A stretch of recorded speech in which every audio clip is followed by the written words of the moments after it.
오늘은 조금 특별한 행사입니다. 근데 당연한 행사입니다. 저희 일송기념 도서관인데요. 일송 선생님 행사를 준비하게 됐습니다. 먼저 저는 일송기념 도서관 관장인 김인영입니다. 반갑습니다. 일송학원 설립자이신 윤덕선 박사님께서 1921년 1월 11일 날 태어나셨으니까 올해가 딱 100주년 되는 해입니다. 대한민국의 1세대 의사라고 얘기할 수 있습니다.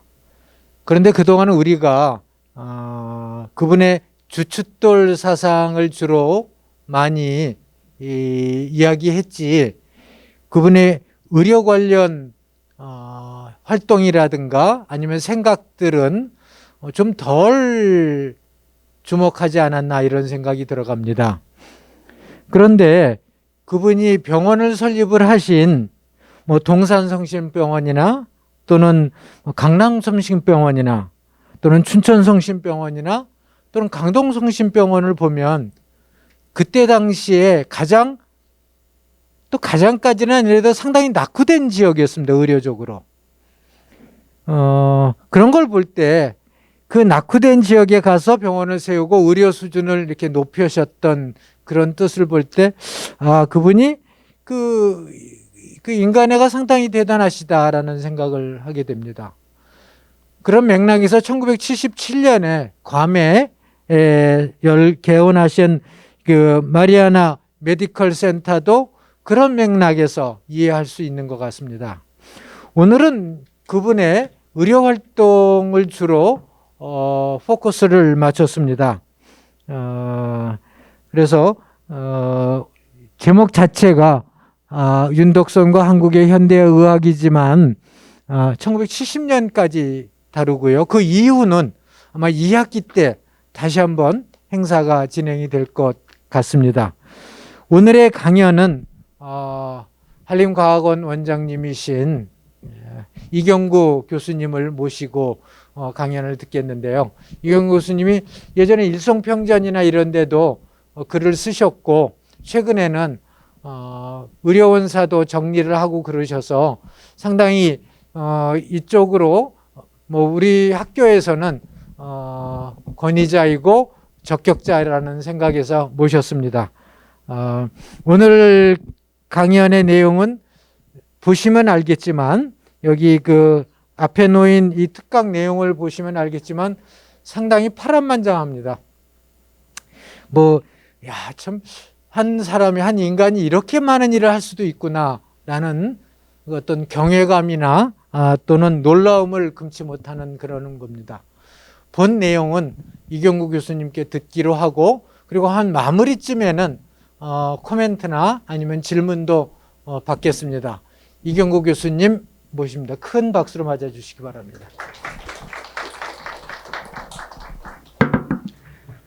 네, 이 뜻깊은 자리를 마련해 주신 김인영 관장님께 감사드립니다. 잠시 말씀드렸지만은 관장님께서 올해가 굉장히 좀 특별합니다. 우리 한림대학교로서는 우리 설립자가 태어난 지 100주년이 되는 해고요. 그다음에 우리 대학교가 뭐 아시다시피 병원을 모태로 해서 설립된 학교이지 않습니까? 우리 학교의 모태가 된 이제 그 병원들, 그 중에서 가장 오래된 병원이 한강성심병원인데, 한강성심병원이 올해로 설립 50주년, 그러니까 저희 의료원의 공식 설립 50주년이 되는 그런 해이기도 합니다. 그래서 요런 좀 뜻깊은 자리가 마련이 된 것 같습니다. 그래서 제가 일송 선생이 탄생하고 100년이라고 이제 얘기를 해서 올해 처음에는 한 100년을 이렇게 좀 이야기를 할까 하다가 이야기할 게 좀 너무 많아요. 그래가지고 일단은 제가 여기도 잠깐 이거 좀 내려주시겠습니다. 1970년으로 일송 윤덕선과 한국의 현대의료 해서 1970년까지 오늘은 좀 강의를 진행하는 것으로 하겠습니다. 그 나눠드린 그 원고는요, 제가 그냥 원고를 적은 거고요. 요 PPT를 따로 좀 준비를 했습니다. 그 PPT는 조금 좀 사적인 사진이 좀 들어간 게 있어가지고 제가 이렇게 따로 공개는 안 했는데 나중에 여기 강의 들으신 분들은 필요하시면은 말씀드리면 제가 PPT 자료는 나눠드리도록 하겠습니다.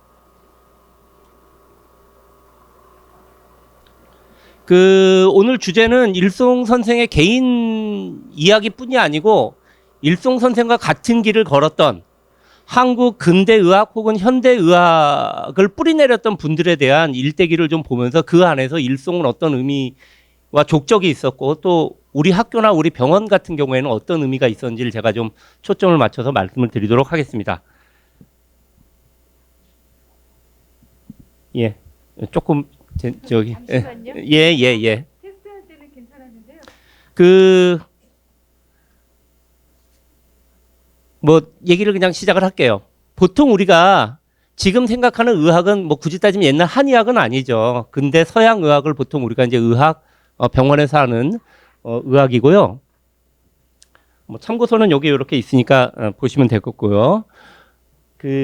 한국의 근대 의학의 출발은 상당히 드라마틱한 역사가 있습니다. 아시는 분은 아시겠는데 여러분들 갑신정변이라고 아시죠? 1884년도에 개화파가 이제 정변을 일으켜가지고 급진 개화시책을 하려고 했는데 그때 개화파를 이끌었던 인사들이 이제 보수파의 우두머리로 얘기됐던 민영익이라고 하는 분이 있어요. 그 사람을 이제 자객을 시켜갖고 칼로 암살을 하려고 했습니다. 그래서 이제 민영익이 칼에 맞아가지고 자상이 생겼는데 그때 그 자상이 생겼던 민영익을 와 있던 선교사였던 알렌이라고 하는 선교사가 그 치료를 해줬죠. 그래서 당시에 이제 고종이 그걸 보고 서양 의술에 굉장히 이제 깊은 인상을 받았습니다. 그래서 그 당시 조선 정부가 돈을 줘서 만든 병원이 한국 최초의 근대 병원이라고 얘기되는, 들어보신 분은 아마 알 겁니다. 제중원이라고 하는 거죠.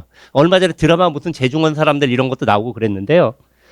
그 제중원이 보통 우리가 아는 한국 최초의 근대 병원이라고 하고요. 그 제중원은 이후에 몇 가지의 변화를 겪습니다.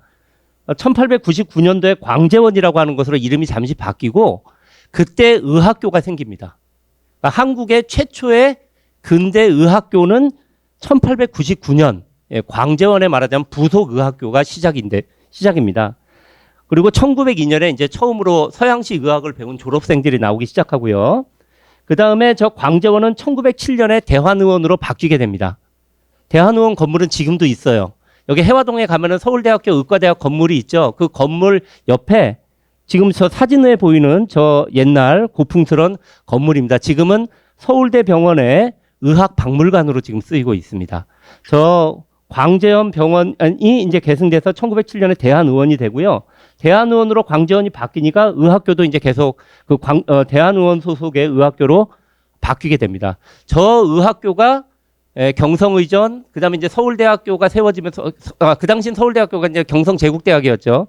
그 제국대학의 의대 그 두 개가 합쳐져서 지금의 서울대 의대가 되면서 한국 뭐라 그럴까요? 공립의학의 뿌리가 크게 형성이 됩니다. 제중원 자체는 좀 다른 길을 걸었어요. 제중원 자체는요, 그 1899년도에 제중원이 광제원으로 바뀌지만 제중원 자체는 1894년도에 장로회 선교사로 운영권이 이관이 됐고요. 그쪽에서는 장로회 쪽에서 본인을 해가지고 여러분들 잘 아는 연세대학교 세브란스 병원이 1904년에 세워지게 되고 1905년 전후에서 세브란스 의학교, 지금의 연세대학교 의대가 성립됩니다. 그러니까 우리 초창기의 의대는 제중원에서 대환의원으로 가는 그런 공립의학교 계열하고 제중원에서 연세대학교, 세브란스를 거쳐서 연세대학교로 가는 요 두 가지, 그러니까 민영의학교 두 가지가 큰 줄기를 이루게 됩니다. 그러다가 이제 1910년에 이제 일제강점기로 저희가 들어가게 됐고요. 아까 말씀드렸던 대한의원 부속의학교, 요거는 이제 당연히 통치 기구가 바뀌니까 조선총독부의 부속의학 강습소로 바뀌게 되고요. 좀 파란만장하죠, 이렇게 쭉. 그래서 1916년에 저 부속의학교가 경성의학전문학교, 보통 약칭으로 경의전 혹은 경성의전이라고 부르는 학교가 세워지게 됩니다. 1916년이에요.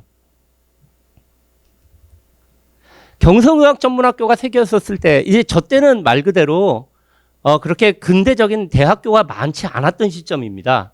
그렇죠? 연세대학교가 의대 막 세워진 거고, 뭐 고려대학교는 그 이후에 세워졌고요. 그러니까 경성의전은 또 그리고 초창기의 교수진, 나중에 가서도 교수는 되게 일본인 위주였기 때문에 일본인 위주의 교수진, 그 다음에 경성의전에는 당연히 이제 한국인 학생들도 참여하는 일본인 학생 참여하는데 일본인 학생들은 한국과 일본 다 개원을 할 수 있는데 한국인들은 일본 가서 개원을 못 해요. 그러니까 이거는 제한, 이등 국민으로서의 차별을 경성의전도 가지고 있었습니다. 그러니까 경성의전 학생들은 굉장히 그 당시에 의학도이기도 했지만 지금 대학에 들어온 얼마 안 되는 그런 소수의 한국인이었으니까 이 사람들은 민족의식도 강했고요. 엘리트 의식도 굉장히 강했습니다. 경성여학교 1회 입학생이 1916년에 받았는데 1회 입학생이 3학년이 됐을 때 3.1운동이 터졌습니다. 근데 서울에 있는 많은 학교의 학생들이 3.1운동에 참여했는데 제일 구금 많이 됐던 학생들이 어디 학생들이냐면 경성의전 학생들이었어요. 그 당시 경성의전이 의학도로뿐만이 아니고 한국의 민족의식이 굉장히 셌던 그런 과정을 알 수 있는 3.1운동 적극 참여했고 구금된 서울 학생 중 최대였고요. 그 다음에 3.1운동 끝나고 나서 경성의전 학생들 79명이 퇴학됐습니다. 그러니까 굉장히 민족운동에 세게 3.1운동에 참여했었던. 경성의전 초창기 인물들, 예를 들면 백인재라고 하는 분인데 여기 있죠? 백인재라고 하는 분, 평안도 출신이고요. 경성의전 1회 입학생입니다. 그리고 3년 동안 수석을 놓지 않았던 말 그대로 이제 굉장히 당시에 이제 유명한 그런 의학도였는데요. 3.1운동 참여했죠. 퇴학됐고요. 그 다음에 다시 동경제국대학으로 다시 워낙 뛰어난 분이었기 때문에 박사 받았고, 경의전 외과 교수로 이제 굉장히 소수의, 나중에 경의전에도 한국인 교수들이 좀 생기는데, 그분 중에 하나가 백인재라고 하는 분이었고요. 이분이 나중에 백병원을 설립하죠. 그리고 백병원이 또 모태가 돼가지고 인제대학교가 설립이 됩니다. 이분이 우리 학교 설립자인 윤덕선 선생의 스승이에요. 그래서 경의전 외과 교수, 백병원 설립. 그 다음에 이분은 해방 후에 워낙 거물이었기 때문에 사회활동도 많이 하다가 6.25 때 납북됩니다. 그분의 이제 뭐라 그럴까, 의료 뿌리를 지금 우리 학교 설립자 윤덕선 선생이 받게 되고요. 제가 그 다음에 이 3.1운동으로 퇴학당한 분들을 조금 몇몇 더 소개를 해봤어요. 유상규라고 하는 분은 여기 이분도 평안도 출신인데 이분도 3.1운동으로 퇴학됐고요. 이분은 아예 그래가지고 아예 독립운동에 참여하기도 했습니다. 임시정부하고 흥사당 활동했다가 다시 학교로 27년에 돌아와서 경의전 졸업하고 의사하다가 30년대 사망하는 그런 분들도 있었고요. 굉장히 독특한 이력의 분들도 있어요. 경의전 초창기에는. 이경이라고 하는 분은 황해도 출신인데 3.1운동 역시 퇴학됐고 상해를 거쳐서 독일로 망명했습니다. 그리고 독일에서 의학 공부하다가 나중에 소설가가 됩니다. 필명을 이미륵이라고 가지고요. 압록강을 흐른다라고 하는 유명한 소설을 쓰게 돼서 독일에서 굉장히 유명해집니다. 뭐 이런 분들이 경성의전 초창기의 분위기라고 하는 게, 그 이후에 이제 경성의전 출신들도 물론 많은데 제가 그냥 그 중에서 우리 설립자와 관계 있는 분들 몇 분만 조금 얘기를 하면은, 박백래 씨라고 하는 분은 1924년에 졸업했고요. 나중에 가톨릭 성모병원에 초대 원장을 하는데 저희 학교와도 이렇게 해서 조금 인연이 얽히게 되고요. 그 다음에 기용숙이라고 하는 분은 황해도 출신이고 1929년 졸업했고 서울의대 교수를 했고 뭐 미생물학의 한국 미생물학의 권위자가 됐고요. 그 다음에 장기려라고 하는 분은 아마 요즘 여러분들 많이 들어보셨을 텐데, 이분도 평안도 출신인데 36년에 졸업했고 김일성 종합대학 서울의대 교수하고 가톨릭 의대 교수. 저 가톨릭 의대 교수로 부른 분이 이제 우리 학교 설립자였던 일송 선생이었어요. 그 다음에 이제 이분은 부산에서 의료 헌신을 해서 나중에 이제 한국의 슈바이처라고 불리게 되는데, 이 장기려라고 하는 분은 저 맨 앞에 소개한 백인재라고 하는 분의 수제자 중에 또 한 분입니다. 그래서 백인재를 비롯해서 장기려 이런 분들이 굉장히 당시 외과계에서는 굉장히 큰 흐름을 형성을 했습니다. 근데 제가 이렇게 좀 말씀드리다 보니까 조금 평소 때는 제가 지역색을 잘 안 따지는데 여기다가는 좀 평안도, 황해도, 뭐 평안도 출신 조금 써놨어요. 초창기에 경성의전 들어가신 분들은 평안도 출신들이 많네. 그런 느낌을 받으셨죠, 여러분도. 실제 좀 그런 게 있었습니다. 요거는, 이 사진은 경성의전 1924년 한국인 졸업생들, 그러니까 한 1920년대 초반에 경성의전에 들어왔던 분들이 자기들 졸업할 무렵에 자기 출신지를 이렇게 지도로 만들었어요. 근데 여기 이렇게 보면은, 여기 이렇게 해서 출신 지도에 이름이 이렇게 적혀 있죠. 보면은 평안도, 여기가 서울, 남쪽 지역은 별로 없고 함경도 남쪽이 많고, 그걸 알 수 있습니다. 그러니까 제가 이 지도를 굳이 보여드리는 이유는 그 당시에 평안도, 특히 평안남도, 그다음에 한경남도 이쪽 지역에서 의학을 선택한 엘리트들이 굉장히 많았다는 겁니다. 상대적으로 유학이나 이런 게 조선시대는 유학 국가 아닙니까? 근데 조선시대 탈피하니까 유학적인 배경이 좀 없는 지역에서 신학문과 신문물을 배우고 뭐 지도자가 되겠다 이런 열기가 평안도, 함경도 이쪽에 굉장히 셌었다는 걸 우리가 알 수 있습니다. 뭐 여기 잠깐 여기 있던 분들을 숫자로 보면 경기가 10명, 그러니까 경성의전 한 학년에 20년대 초반 졸업생 한 학년에 경기 출신 10명, 충남 둘, 전라도는 거의 없어요. 1명, 경상도 지역에 합해서 6명, 황해도가 7명, 평안도가 합하면 15명이었습니다. 서울보다 더 많았어요. 함경도가 8명. 그러니까 그 당시에 평안도, 함경도, 뭐 황해도 이쪽 지역에서 뭐 실은 그 의학뿐만이 아닙니다. 그 당시 독립운동을 참여했던 분들이 이제 보면은 평안도, 함경도, 황해도 이쪽이 굉장히 셌습니다. 천주교도 셌어요. 천주교도. 예, 뭐 잠깐 넘어가겠습니다. 그리고 제가 잠깐 이제 경성의전 분위기를 조금 경성의전이 얼마나 중요한 학교였고 그쪽의 분위기를 좀 말씀드렸는데 그 경성의전 어디 있었냐면은 지금 이게 경의전 그 당시 교사입니다. 이화동 내거리, 그러니까 지금 종로 5가에서 저기 해화동 쪽으로 올라가다 보면 왼쪽 편에 지금은 홍익대학교 무슨 건물이 써 있는 그 즈음에 옛날 이 건물이 있었고요. 여기서 이제 많은 한국인 학생들이 의사로 배출이 됐었습니다. 일송 선생에 대한 얘기로 자, 요런 분위기 속에서 일송이 의학도의 길을 선택을 하게 됩니다. 일송 선생도 평안도 출신이에요. 평안남도 출신입니다. 1921년에 평안남도 용강군에서 출생을 하셨는데요. 용강군 지역도 그 당시에 굉장히 문물이 빨리 들어오고 막 이게 신학문이나 신학교 뭐 이런 게 굉장히 번성하던 그런 지역에서 철도가 1906년에 놓였고요. 용강군 밑에 진남포라고 하는 항구가 있는데 굉장히 큰 항구입니다. 평안남도에서 가장 큰 항구예요. 지금도 진남포는 굉장히 중요합니다. 그래서 북한의 현재 진남포가 어떻게 돼 있냐면 현재 북한에서는 진남포를 진짜 빠지고 지금 남표 특별시로 되어 있습니다. 북한에서는. 그러니까 평안도 굉장히 경제적으로 상업적으로 흥성한 지역이었습니다. 그래서 아무래도 그 지역에서 이제 부친은 또 일찍 천주교를 믿었어요. 그래가지고 이 집안이 천주교를 믿었습니다. 그래서 당시에 진남포가 굉장히 큰 항구였기 때문에 진남포에는 당연히 천주교회가 있었고요.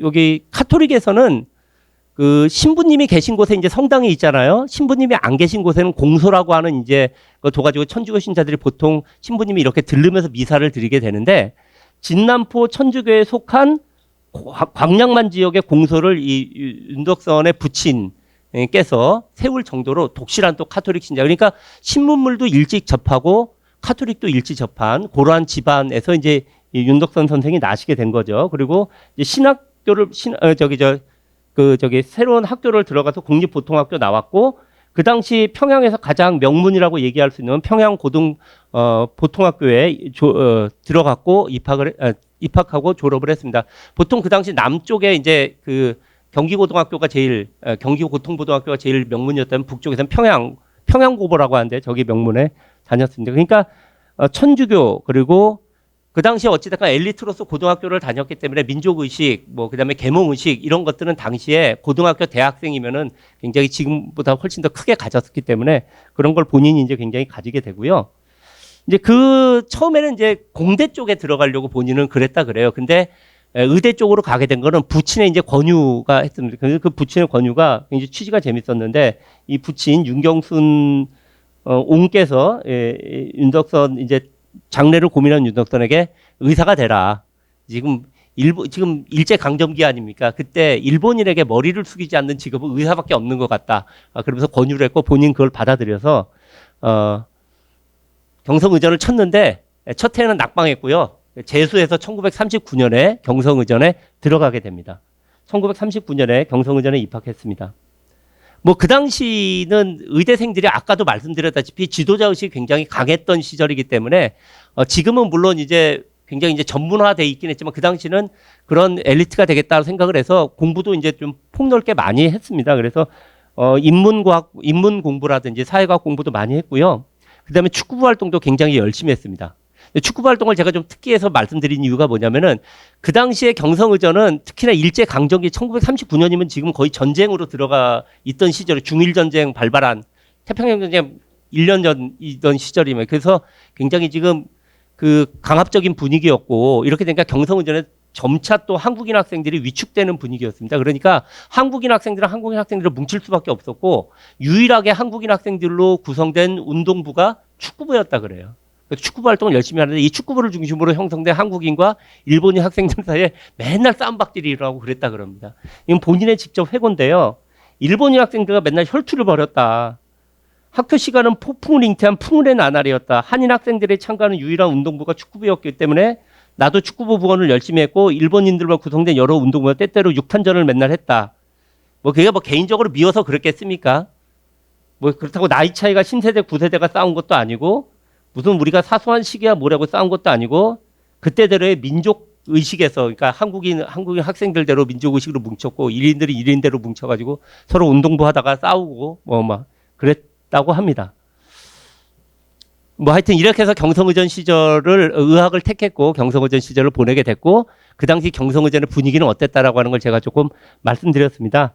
그 일송 선생과 관련한 사진을 한번 쭉 소개를 드릴게요. 이게 이제 가장 오래된 사진이 남아 있는 건데 1933년 평양고보 입학할 무렵에 그러니까 요즘으로 하면 이제 중학교 3학년 고등학교 1학년 그 무렵에 이제 사진이죠. 중학교 1학년. 그 당시엔 중고등학교가 거의 합해져 있던 제도였기 때문에 1933년 13살 그러니까 중학교 1학년 무렵. 여기는 평양고보 시절에 요 앞에 계신 요 분이 이제 윤덕 선생이고요. 여기 동료들이고 요건 이제 고등학교 졸업할 무렵의 사진입니다. 그 성당 활동도 당연히 열심히 했죠. 이게 뒤에 보이는 게 요게 지금 광양만 공소 부친이 세웠던 광양만 공소고요. 여기 지금 써있는데 광양만 천주교 청년 인해회 일동이라고 해가지고 광양만 천주교 공소에 속해 있던 무슨 청년회 활동이었던가 봐요. 그래서 여기 젊은 청년들이 있고요. 여기 앉아 계신 요 분이 이제 그 부친이신 윤경순 옹이고요. 여기 지금 들렀던 외국인 선교사인 것 같고 여기에 이제 계신 분이 이제 일송성이 1938년이니까 아직 경성의전 들어가기 전에 그 무렵에 찍은 사진입니다. 요거는 이제 그 아까 얘기했듯이 한국 학생들이 똘똘 뭉쳐가지고 경성의전에서 축구부 활동을 했는데 뭐 이거 외에도 다양한 사진들이 있는데 제가 그냥 재미난 사진 하나 갖고 와봤습니다. 여기 지금 조선인 학생들 이렇게 있고 앞에 무슨 현수막이 있는데 여기 잘 안 보이지만 축구부 합이라고 써 있어요. 그래서 무슨 모임을 하고 난 다음에 축구부 회원들이 어디 집에 모여가지고 같이 찍은 사진 같습니다. 여기 계신 요 분이 지금 일송 선생이에요. 그리고 요거는 이제 당시 한국인 학생 모임이었던 반도회라고 하는 모임을 경성의전 한국인 학생들이 결성을 하고 아마 모임을 하면서 찍은 기념사진입니다. 1941년도 지금 한창 태평양전이 시작할 무렵이죠. 여기 한국인 학생들이 쭉 있고요. 여기에 이제 일송 선생이 있는데 뭐 그건 그렇고 요게 당시 경성의전 교사인데요. 앞에 재미난 게 보면 이렇게 번호가 이렇게 쭉 매겨져 있습니다. 그래서 그 성적 순으로 그 우열이 굉장히 강했나 봐요. 그 당시에 그래가지고 그러니까 1등한 학생이 이제 1번 자리에 앉고 2번 자리에 앉고 뭐 했습니다. 만약 그 자리 순으로 앉았다면 일동 선생이 그 당시 몇 등 했는지 알 수 있었을 텐데 뭐 그거는 알 수가 없고요. 이건 그냥 모임하면서 찍은 그런 사진입니다. 요거는 이분들이 이제 1942년도에 졸업을 합니다. 1942년 경성의전 졸업 앨범. 그래서 이렇게 뭐 우리나라 뭐 보통 보는 앨범들이랑 비슷하죠. 그 당시 앨범. 요게 이제 일송 선생 졸업 사진이 있고요. 뭐 어찌됐건 졸업할 때쯤 되니까 자신들이 뭐 이렇게 자기 뭐 희망사항 이런 걸 또 막 이렇게 적어 놓고 해가지고 이런 걸 뭐라 그러지? 하여튼 뭐 우리도 이런 가끔 하잖아요. 그죠? 써가지고 이렇게 딱 기념으로 남기는 그런 일도 하고 27회 졸업생이어가지고 이렇게 딱 졸업 학생들이 이렇게 27자로 이렇게 모였고요. 저도 이렇게 하면서 요 사진 이게 재밌어가지고 이렇게 확인해 보니까 여기 계신 요 분이 지금 우리 학교 설립자인 일통 선생이에요. 여기 7자 맨 앞에 앉아서 지금 찍고 있었습니다. 자, 어찌됐건 이제까지가 일제강점기 때 경성의전 학생으로서의 일송 그리고 당시에 경성의전이 우리 나라에서 차지했던 어떤 위상이나 비중 분위기를 좀 제가 말씀드렸습니다. 그러고 나서 진짜 한국 사회가 격동에 접어들지 않습니까? 해방이 됐고 그다음에 해방 전후에 격동이 있었고 한국 전쟁이 있었습니다. 의료인들도 다 거기에 휘말리지 않을 수 없었고요. 일송 본인도 어찌 됐건 일제 강점기 말기에 그 전쟁 통해서의 어떤 그 격동이라고 하는 거를 겪게 됩니다. 42년도에 졸업을 했는데요.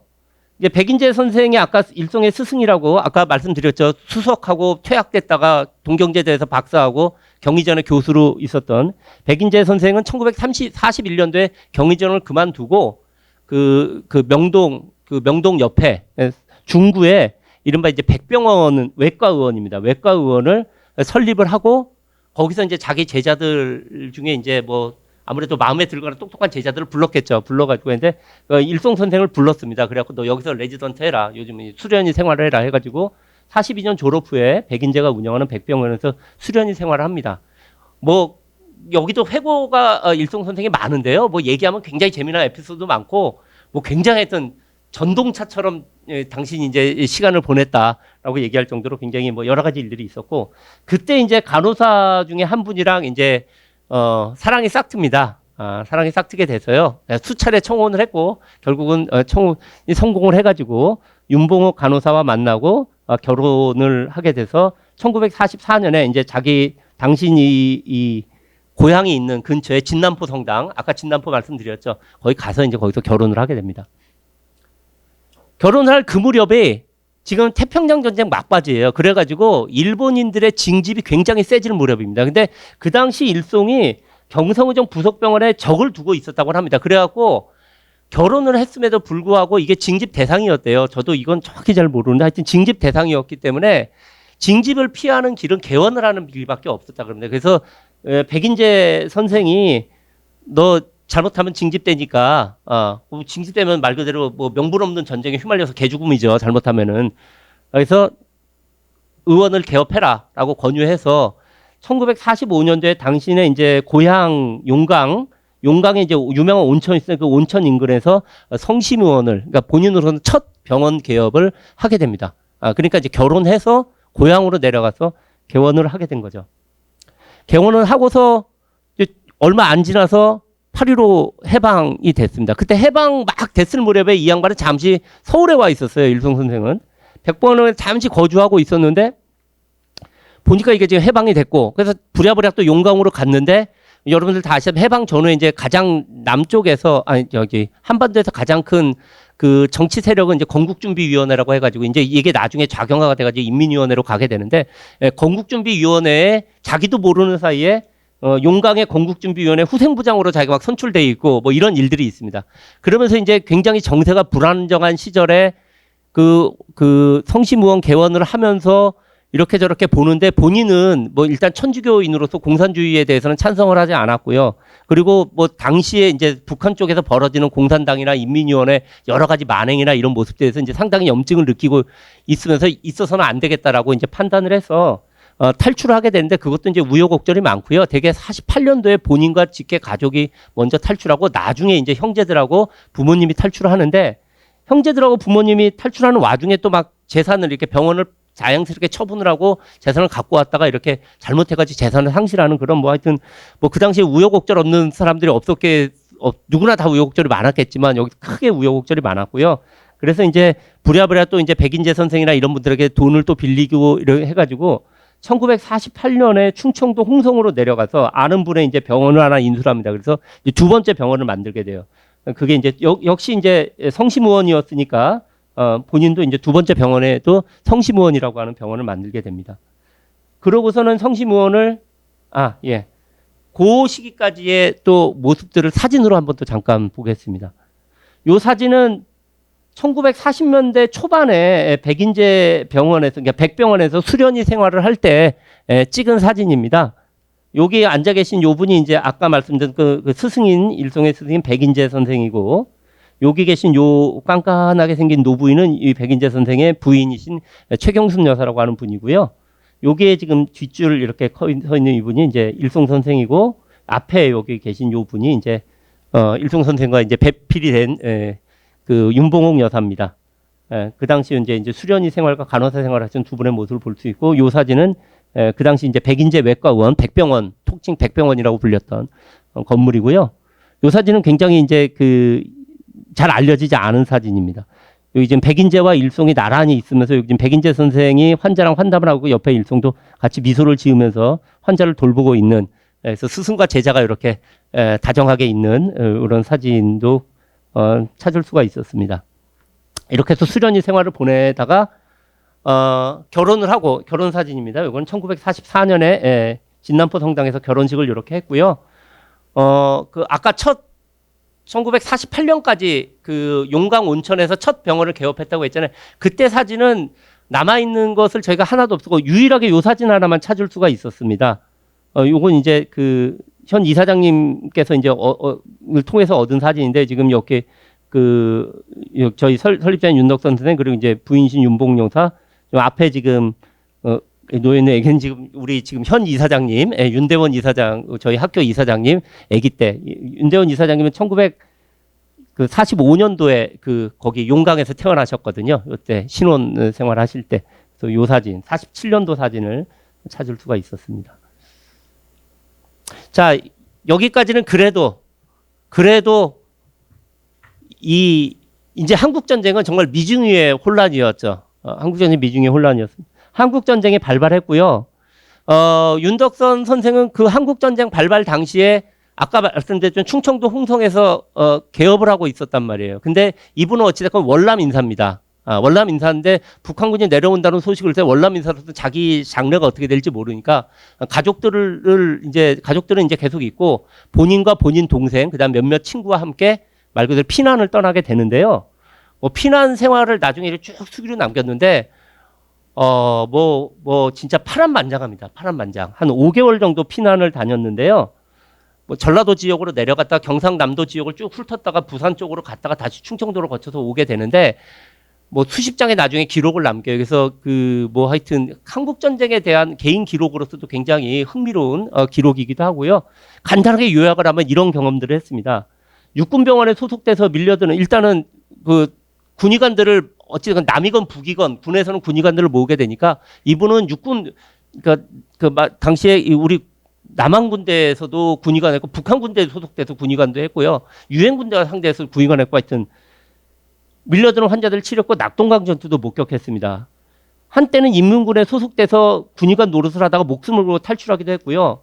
굶주려서 죽는 사람, 병으로 죽는 사람, 총격으로 죽는 사람, 폭격으로 죽는 사람, 인민군이 잔악한 행위, 또 우익들이 또 이제 나중에 가서 수복돼가지고 또 한 그런 잔악한 행위들, 이런 장면 수도 없이 목격했고, 하루아침에 삶이 바뀌는 것도 봤고, 자기 친구들, 그러니까 어떤 면에서 보면 아까 막 30년대 후반에 경의전을 졸업한 다 전쟁에 휩쓸리고 참으로 비극적인 인생을 살게 된 사람들도 있었단 말이에요.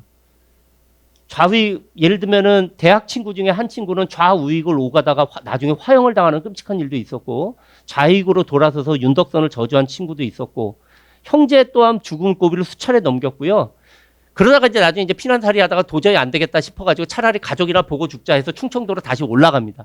올라갔더니 소문이 언제 어떻게 퍼졌는지, 자신이 죽었다는 소문이 파다하게 퍼져 있었던 그런 일들을 이제 수십 장의 수기로 남겨두는데, 혹시 관심 있는 분들은 저 일송 윤덕선 편전이라고 하는 저 책에 보면은 그 수기를 요약해서 써놨거든요. 그래서 한번 좀 나중에 보셔도 재밌을 것 같습니다. 하여튼 그랬습니다. 잠깐 여기서는 이걸 한번 가볼까요? 요 사진도 이제 나중에 윤덕선 선생의 앨범에서 구할 수 있었는데, 여기에다 다 본인이 메모를 해놨어요. 자기 친구들과 찍었던, 젊은 시절에 찍었던 사진인데, 여기 지금 일송 선생이 있죠? 요 앞에 있는, 이렇게 메모를 본인이 써놨습니다. 앞에 있는 친구는 경성의전 동창인 장정현이라고 하는 친구인데, 이 친구를 월북했대요. 당연히 이제 의료진도 좌우익으로 나뉘고 해가지고. 그리고 요 뒤에 있는 친구는 박천수라고 하는 친구인데, 이 친구가 아마 좌우익으로 오가다가 자기 친구 중 한 친구는 화형당했다라고 했는데, 그 친구였던 것 같아요. 좌우익을 오가다 형무소에서 죽었다, 이렇게 본인이 메모를 적어놨습니다. 그러니까 하여튼 한국전쟁 때 이렇게 총명했던 의료인들 삶이 하루아침에 막 뒤바뀌던 그런 굉장히 진짜 비극과 이 죽음이 가까이에 있었던 그런 시기였던 거죠. 잠시 앞으로 또 가보겠습니다. 어찌됐건 이런 피란 생활을 끝내고 충청도 홍성에서 개업을 다시 이제 할까 하는 와중에 이제 51년도쯤 됐을 때 서울의 백병원이 이제 재건이 됩니다. 그래서 이제 윤덕선을 불러서 거기로 가게 됩니다. 백병원 재건에 참여하는데, 이 백병원 제거는 또 왜 이렇게 시작이 됐냐면 아까 말씀드렸죠. 일송의 스승이었던 백인재 선생이란 분은 그 해방되고 나서 사회운동도 굉장히 활발하게 해서 예를 들면 서재필 박사란 분이 와가지고 잠시 사회운동했어요. 서재필 박사 오른팔로도 활동하고 그래요. 그러다가 백인재 선생은 6.25 전쟁 나고 납북이 됩니다. 그러니까 백병원으로서는 기둥이 사라져버린 거죠. 그러니까 백인재 제자였던 김희규라고 하는 분, 백인재 제자이자 백인재 선생의 또 동서이기도 해요. 그리고 이분이 나중에 백병원 2대 원장을 하는데 일종의 경성의전 선배입니다. 요 분하고 그다음에 이제 백낙환 씨라고 하는 분은 백인재의 조카예요. 요 양반이 나중에 백병원의 3대 원장을 하고 나중에 인제대학교를 설립하게 됩니다. 요런 분들, 그러니까 한국 초창기에 이분들도 대단한 그 의학계의 거물들이었죠. 이런 분들이 요 분은 일송의 선배고 요 분은 일송의 후배예요. 이런 분들이 이제 일송을 부른 겁니다. 그래갖고 김희규, 백낙환, 그다음에 이제 일송을 불러서 이제 일송 선생 가서 백병원 재건에 참여하는데 특히나 이 백낙환 선생 같은 경우는 자신의 이제 큰아버지인 백인재 선생 그리고 이제 일송을 이제 자신의 롤모델로 삼기도 해서 일송과 백낙환 선생이 비슷한 길을 걸어요. 일송이 조금씩 앞서서 이제 길을 걷게 되는데 하여튼 백낙환 선생은 당신의 롤모델이 일송이었다라고 얘기를 할 정도로 이렇게 비슷한 길을 두 사람이 이제 병원도 설립하고 나중에 대학도 설립한 그러한 길을 가게 됐고요. 얼마 전에 돌아가셨어요. 백낙환 선생님은. 어찌됐건 백병원 재건에 참여하고 1954년에 백병원 재건에 하다가 당시 이제 일송은 미군 군의관들하고도 이렇게 연락이 돼가지고 미군 병원에도 가서 치료를 하고 그러다가 이제 그쪽에 도움을 받아가지고 그 당시에 투여라는 게 굉장히 큰 문제였죠. 일단 외과로 다치는 사람이 전쟁기니까 제일 많았고 수술을 해가지고 째고 붙이고 뭐 이런 수술을 많이 해야 되는데 제일 중요한 게 그때 피기 때문에 피를 보존해야 되는 게 중요했고 피 보존 혈액하는 기술과 이런 거를 배우고 기자재 미군한테 빌려가지고 백병원의 혈액원을 설립하는데 이게 한국 최초의 혈액원입니다. 국가에서 나중에 공식으로 국립혈액원을 설립했는데 그거보다 조금 앞섰어요. 그래가지고 일송 선생이 굉장히 근 의학자에서 업적 중에 하나가 이제 공식적으로는 백병원이 설립을 한 거지만 실질적으로 일은 일송 선생이 주도해서 혈액원을 설립하게 됩니다.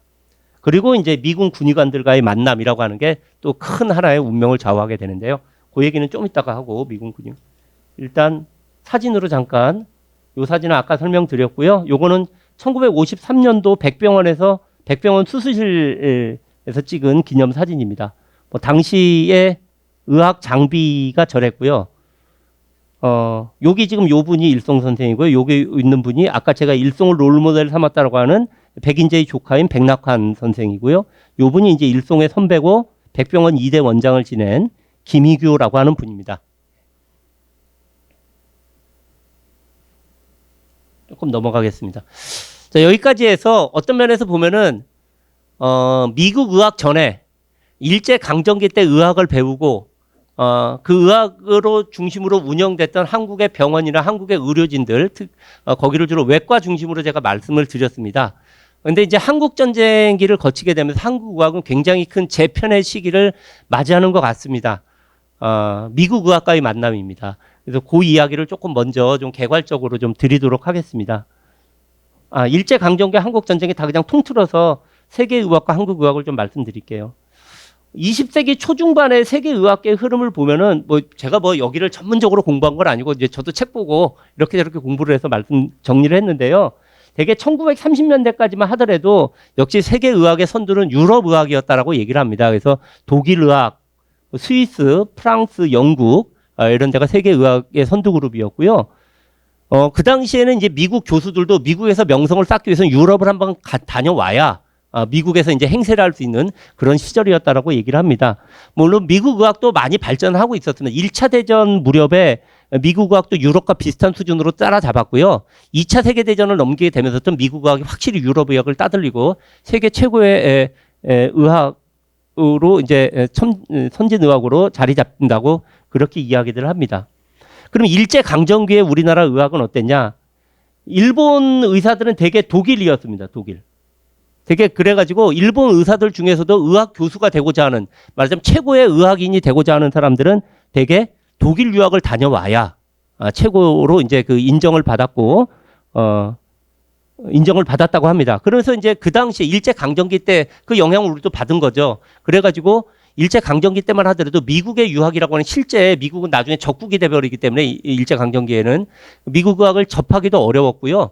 또 접한다 한들 일본과 우리나라에서도 미국 의학은 이제 2등 의학으로 이렇게 좀 치부하는 그런 분위기였다고 합니다. 다만 그 일송의 스승이었던 백인재 선생 같은 경우에는 1936년, 38년까지 미국하고 유럽을 이 양반이 이제 시찰을 하는데 백인재 선생이 또 나름대로 그 당시 평가를 하고 있었대요. 그래서 이건 백인재 선생의 이야기인데 실험과 연구는 유럽에, 그러니까 이제 유럽 의학이 지금 미국한테 따라잡히고 있는 거를 나름대로 캐치를 했었던 모양이에요. 실험과 연구는 유럽이 앞섰다. 그러나 미국은 임상 기술이 발달했다. 특히 이제 백인재 선생 당시 미국 메이오 병원이라고 이제 굴지의 병원이었는데 메이오 병원에서 임상과 연구가 병행되는 모습에 굉장히 이제 깊은 인상을 받았고 이런 식으로 한국의 의학도 가야 된다라고 구상을 하고 이런 거를 아마 일송에게도 얘기를 한 모양이에요. 그래서 일송 본인도 메이오 메이오 병원 이야기를 나중에 본인 수기에 많이 적어 놓으면서 한국의 메이오를 내가 만들고 싶다 이런 글을 적어 놓습니다. 그러니까 그게 이제 결론적으로 얘기하면은 의학이 단순히 병원만을 하는 게 아니라 교육과 연구와 임상이 서로 연계되는 시스템을 일찍부터 구상을 하고 있었는데 물론 이 구상이 실현된 거는 이제 50년대 후반에 가서입니다. 그리고 이제 우리 학교에서 이제 본격적으로 본인이 구상하는 말 실현할 수 있었지만 어찌됐건 백인재를 중심으로 한국 의학에서 미국 의학을 나름대로 접했고 미국 의학을 이 교육 임상 연구로 같이 가는 전체적인 시스템으로 가자라고 하는 거는 아마 백인재 일송으로 이어지는 그룹에서는 아마 생각을 했던 모양인 것 같아요.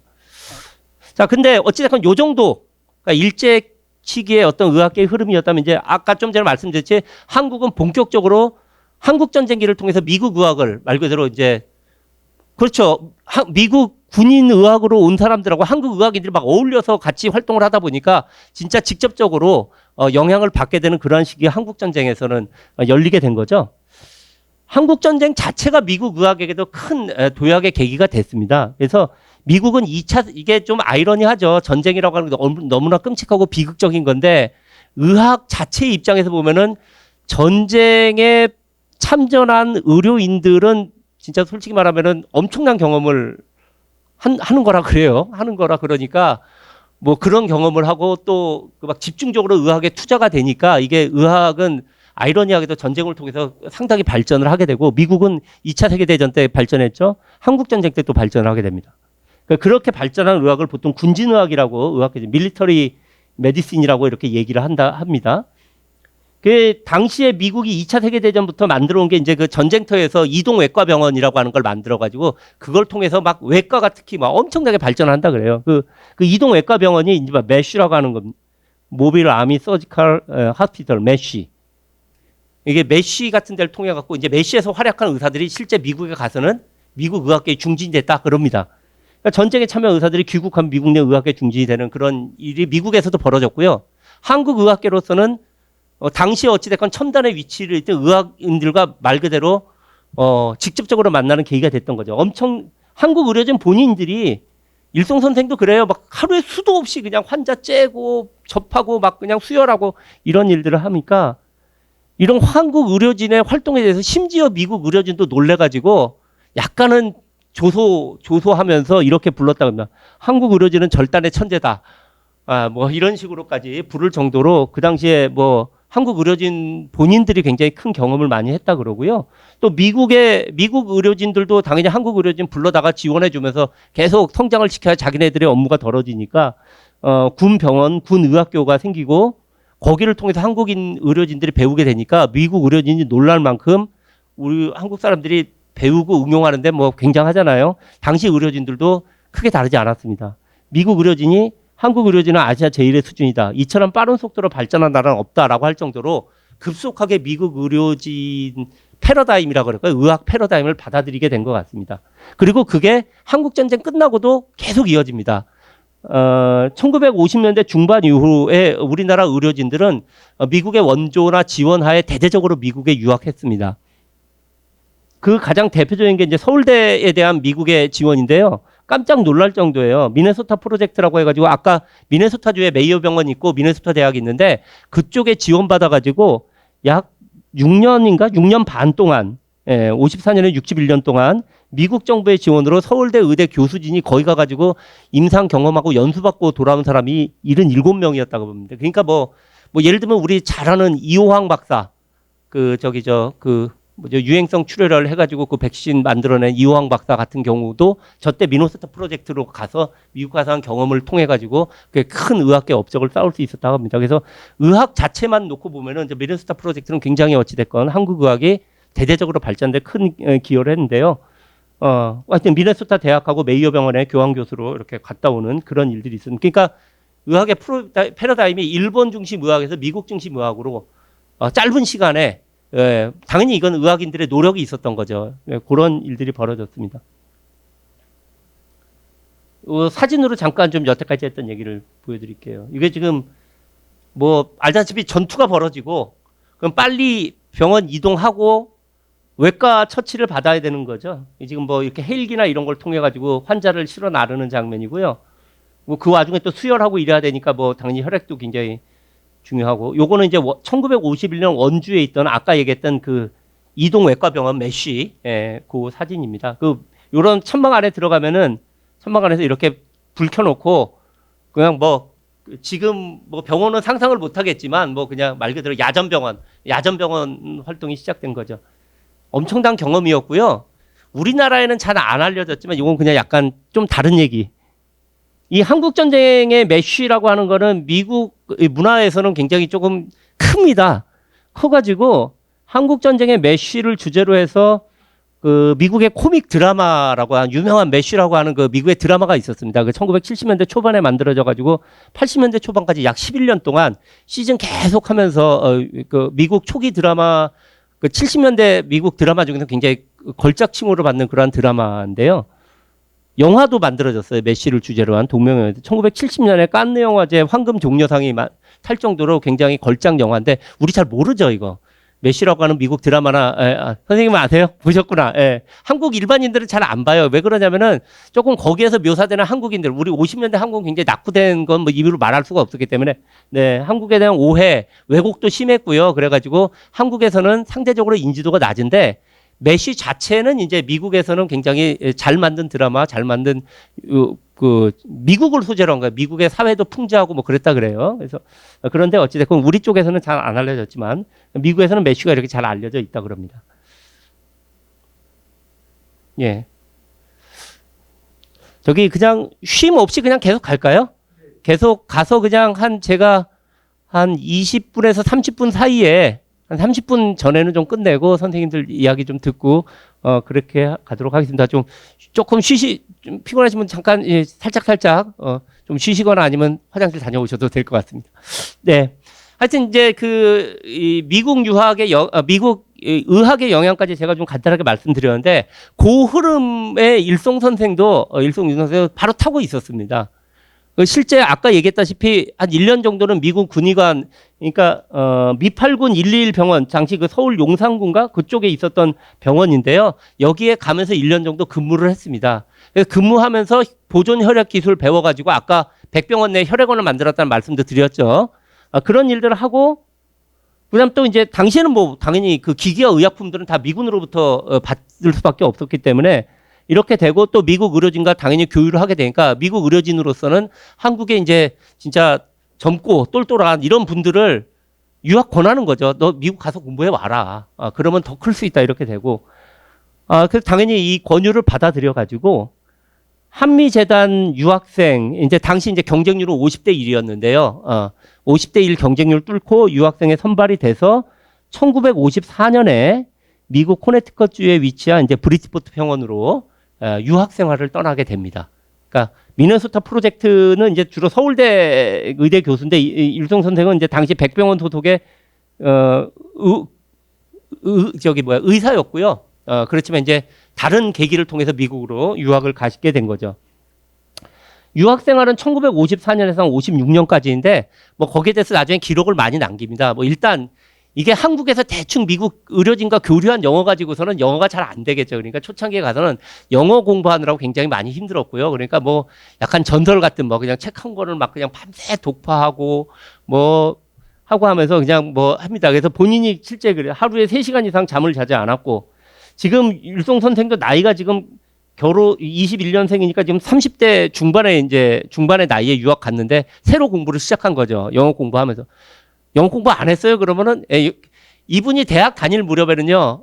일본은 적성 국가로 분류돼 있을 무렵이기 때문에 영어 공부를 독일어 공부를 차라리 했어요. 일제 강점기 때는. 제일 외국어가 독일어 시절입니다. 그러니까 뭐 영어는 거의 미군한테 좀 배웠다가 이제 요때 가서 공부했던 거죠. 그러니까 영어 배우느라고 코피를 쏟고 이럴 정도로 하여튼 투지를 불태웠고요.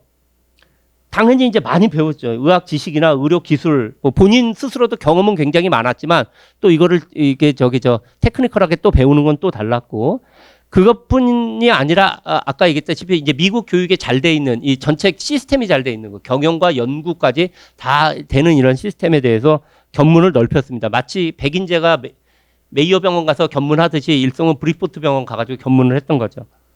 사진으로 잠깐 보면은 이건 떠나기 전에 이제 가족과 함께 배에서 찍은 사진입니다. 가족이랑 같이 가진 않고 혼자 가셨어요. 그래서 가족들은 이제 남았죠. 여기 지금 우리 지금 현 이사장님인 윤대원 이사장님, 그리고 여기 지금 윤대인 지금 강동 성심병원 이사장님 이렇게 지금 보이고요. 요건 이제 미국에서 같이 일했던 스텝 동료들, 브리지포트 병원 스텝 동료들, 여기 지금 윤덕선 선생이 지금 보이고 있습니다. 예. 요거는 브리포트 병원이에요. 지금 브리포트 하스피털이라고 해가지고 상당히 잘 돼 있는 병원이죠. 여기 지금 서 있는 요 분이 윤덕선 선생이고요. 요거는 이제 기숙사 같은 데서 동료들이랑 같이 이제 찍은 사진, 여기 지금 사진 많은데 그냥 몇 가지만 제가 갖고 왔습니다. 자, 이렇게 해서 이제 56년까지 미국에서 공부를 하다가 학위를 받아야 되는데 급거 귀국을 하게 됩니다. 그 귀국한 거는 좀 이따가 다시 말씀드릴게요. 학위는 못 받았어요. 미국에서. 공부하고 막 논문 막 써가지고 나중에 이제 쓴 논문은 미국 의학계 잡지에다도 내곤 했지만 학위 자체는 못 받았습니다. 박사학위를 받으려고 이제 갔었는데 받지 못하고 56년에 돌아오고 나서 이제 공부만으로 따지면 57년도 이후에 미국에서 공부한 여러 가지 것들을 미국 잡지에도 한 편 냈고 또 국내 의학 잡지에 냅니다. 되게 이런 주제들을 가지고 논문을 쓰셨다 그래요. 대장암이나 골수 거태세포, 혈액응고 등에 대한 논문 썼고, 의학 박사 학위는 1958년에 이제 전남대학교에 이제 또 아시는 분들이 전남대학교 의대에 가서 하고 그러니까 조금 이제 바쁘고 그러니까 이렇게 해서 그냥 학위는 전남대학교에서 받고요. 50년대 후반 이후에 이제 위암, 위절제, 외과학 일반과 관련한 논문이나 저술 등을 이렇게 쓰게 되고요. 이렇게 해서 계속 의학 관련한 전문 논문은 계속 쓰는데 이제 1970년대로 들어가게 되면 이제 본인이 직접 병원 경영 일선에 나서기 때문에 이제 이런 전문 논문은 많이 못 쓰고 70년대부터는 되게 이제 좀 큰 병원 운영이라든지 의료보험, 한국의 의료보험 전반이라든지 의료 해외 진출, 북한 의학계 이런 식으로 조금 논문은 좀 커지고요. 하여튼 이렇게 해서 본인의 이제 외과학 전반, 무슨 혈액, 외과 수술, 위, 요거에 대한 게 이제 이분의 이제 전문적인 외과 논조였고요.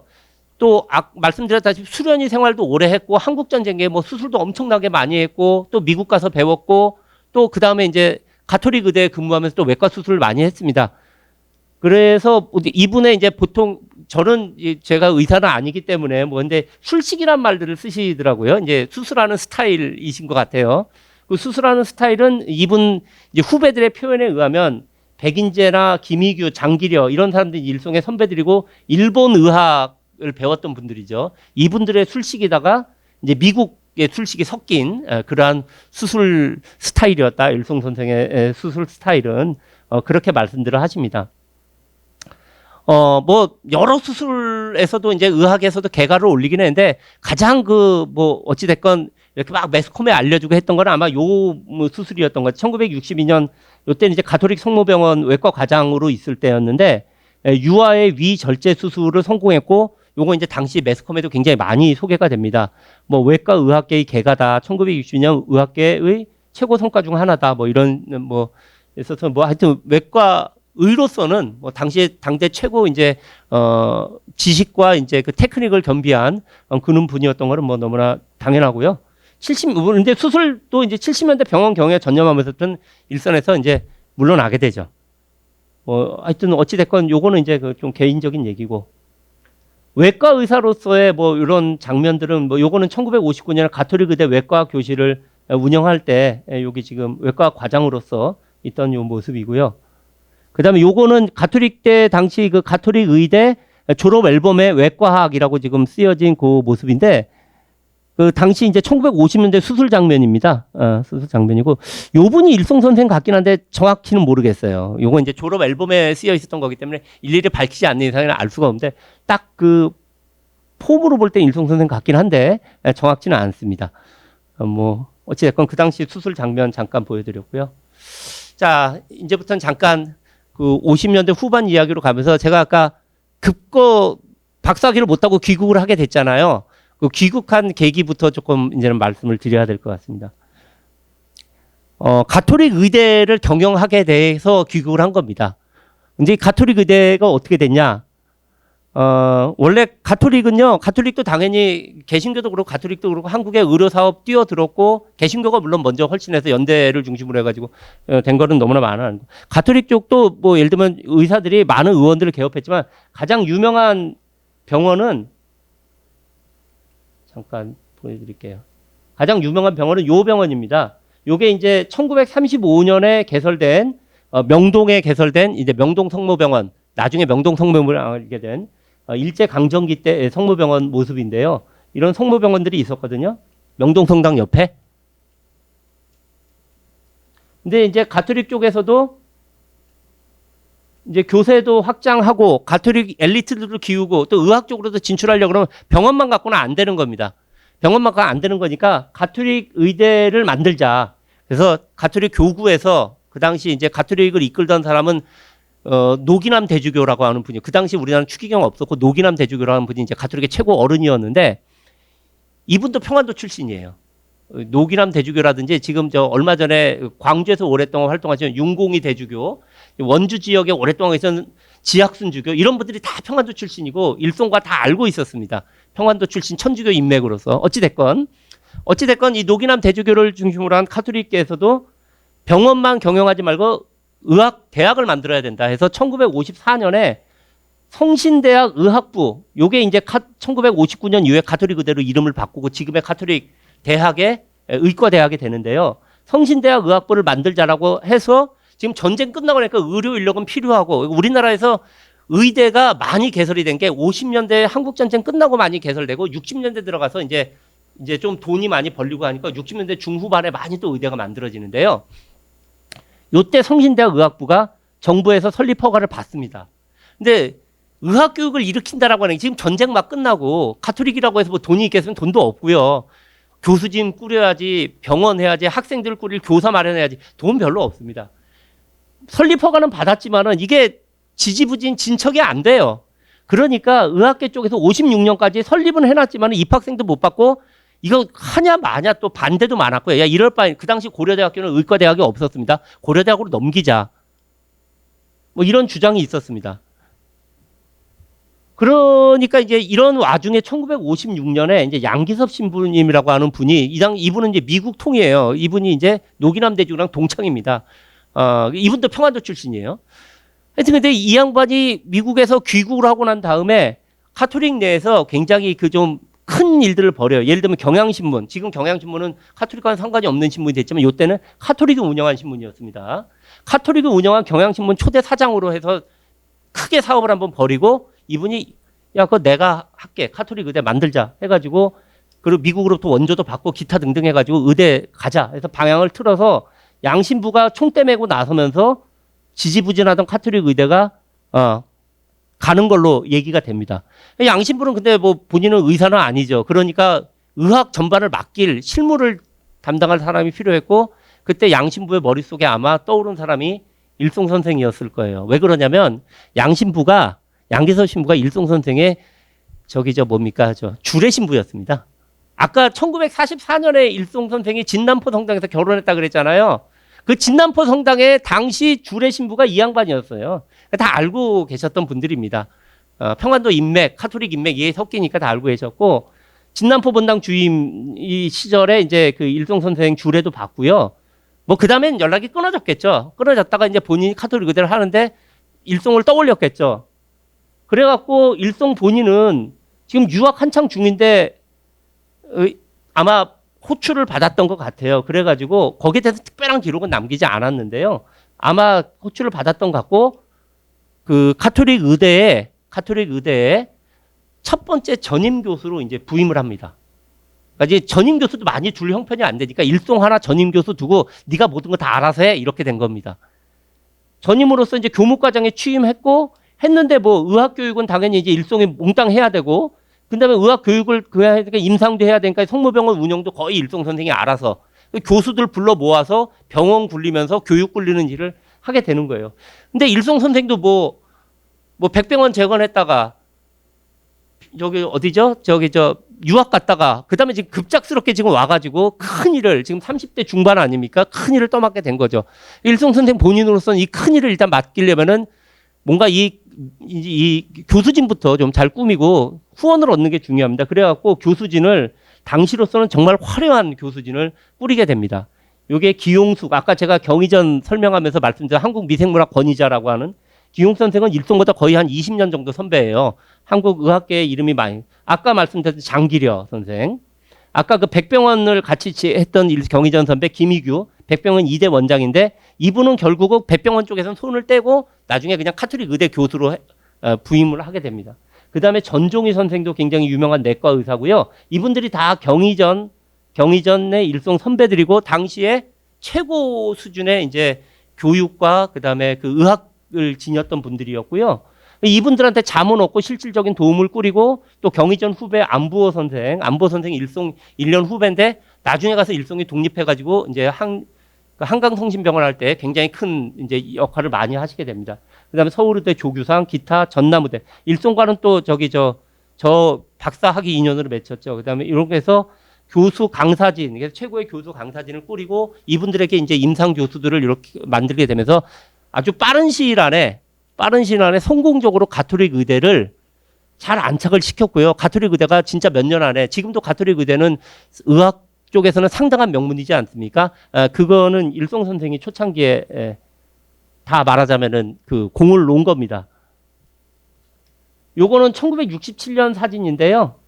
여기 보면 지금 67년이면은 가톨릭 의대를 나오기 한 1년 전 얘기인데 뭐 어찌됐건 여기 지금 일송 선생 모습이고 여기 계신 이분이 그 장기려 선생, 그리고 요분은 이제 김희규 선생이고요. 요거는 요거는 이제 그 가톨릭 의대 외과 교실에서 지금 외과 과장으로 쓴 일송 선생, 여기 김희규 선생이 있고요.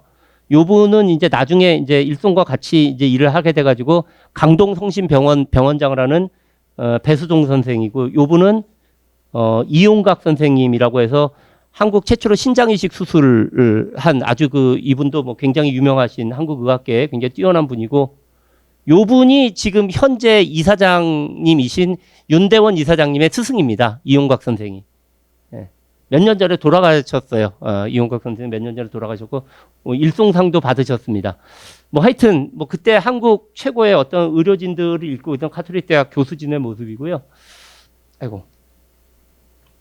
이래가지고, 말 그대로 이제 가톨릭 대학 정말 30대 중후반에 가장 이제 정력적으로 활동할 시기에 가톨릭 대학 의학부, 가톨릭 의대를 짧은 시일 안에 명문으로 만드는 그런 진짜 뭐 혁혁한 일을 하는데 무지하게 고생을 하셨습니다. 무지하게 고생을 했고, 이게 사람이 이렇게 일을 할 수가 있을까 싶을 정도로 뭐 그렇게 했어요. 뭐 이게 이제 그 당시 자기 활동하던 거에 대한 당신이 이제 나중에 수기인데요. 저는 뭐 의사 생활을 좀 안 해봤기 때문에 이게 가능한지 어떤지 잘 모르겠어요. 성모병원에 근무할 때 새벽부터 잠시 휴식도 맹렬히 뛰었다. 밤 1시에 대학가 병원으로 순찰했다. 레지던트를 대고 아침에 출근해서 초독회를 하고 최신 문헌을 읽고 젊은 사람들 과제 내주고 보고를 들었고 끝나면 회진하고 회진 끝나면 외래 보고 뒤처리하고 뭐 그다음부터 종일 수술했다. 뭐 해가지고 뭐 별로 잠을 안 주무신 것 같아요. 이게 뭐 그리고 아니 이렇게 되면은 뭐 그리고 밤 1시에 또 병원 순찰하고 그러면은 집은 언제 가고 뭐 이런 근데 집을 갈 필요가 없습니다. 왜 그러냐면 그 당시에 이분은 그 집이 명동성당 군의 지하에서 얻어가지고 말 그대로 그냥 집이 그냥 바로 직장 옆에 있으면서 거의 그냥 집하고 직장 이렇게 이렇게 있었습니다. 그래서 뭐 굉장히 그냥 밤낮없이 일을 하셨던 거죠. 초창기에 뭐 모든 것이 구비되어 있지 않은 상태에서 대학과 병원을 세운다라고 하는 거는 뭐 상상을 할 수 없는 그런 일이에요. 지금 죄송하지만 윤영수 선생님 지금 저희 자리에 계신데요. 윤영수 선생님도 일승 선생님이 그때 그래서 내 둘째 딸 윤현숙을 그때 여기서 낳았다라고 이렇게 나중에 얘기를 하셨어요. 그래서 선생님도 그때 거기서 여기 지하에서 선생님 그 지하 방에서 태어나셨던 것 같습니다. 예, 뭐 어찌됐건 이렇게 또 할 수밖에 없었던 이유가 모든 게 미비한 것도 있었지만 정말 골치 아팠던 문제 중에 하나가 이런 거였어요. 지금은 상상을 못 해요. 근데 해방되고 나서 한국의 대학의 현실이란 게 진짜 뭐 솔직히 말하면 엉망진창이었습니다. 엉망진창이었기 때문에 엉망진창인 데서 이런 식으로 짧은 시간에 막 해가지고 한 것도 대단히 놀라운 일이었는데 제일 어려웠던 건 이거였습니다. 학생들의 문제. 아까 그 성신대학 의학부가 입학 허가를 받았다고 했잖아요. 그래가지고 허가 받은 학생이 몇 명이었냐면은 정원이 50명이었습니다. 근데 뭐 행정이나 이런 게 엉망이어가지고 입학생 정원이 50명인데 1회 입학생이 146명이었습니다. 뭐 이건 일성 들어오기 전에 이미 입학생은 들어와 있던 거예요. 2회 입학생은 130명. 그러니까 그냥 막 뭐가 어떻게 된지도 모르요. 의학 소용이 뭐 그래가지고 실질적으로 전쟁 끝나고 나서 초창기 전쟁 끝나고 나서 몇 년은 거의 뭐 말이 아닙니다. 말이 아니에요. 심지어 입학생들 중에는 명동에 이제 주먹 쓰는 친구들까지 있었다라고 해가지고 그냥 와가지고 껄렁껄렁 대면서 하면은 막 그냥 받아주고 막 그랬던 모양이에요. 그러니까 와서 교수진 꾸려 기기 장비 하는 거는 말할 것도 없었고요. 그 와중에 학생들을 1년에 50명씩 받아야 되는데 이게 몇백 명이 막 그냥 왔다 갔다 하니까 여기를 갖다가 속아낼 수밖에 없었습니다. 미등록자, 행실 불량자, 도저히 학업이 따라갈 수 없는 학생들, 이거를 이제 단계적으로 정리하는데 별일이 다 있었습니다. 별일이 다 있었고요.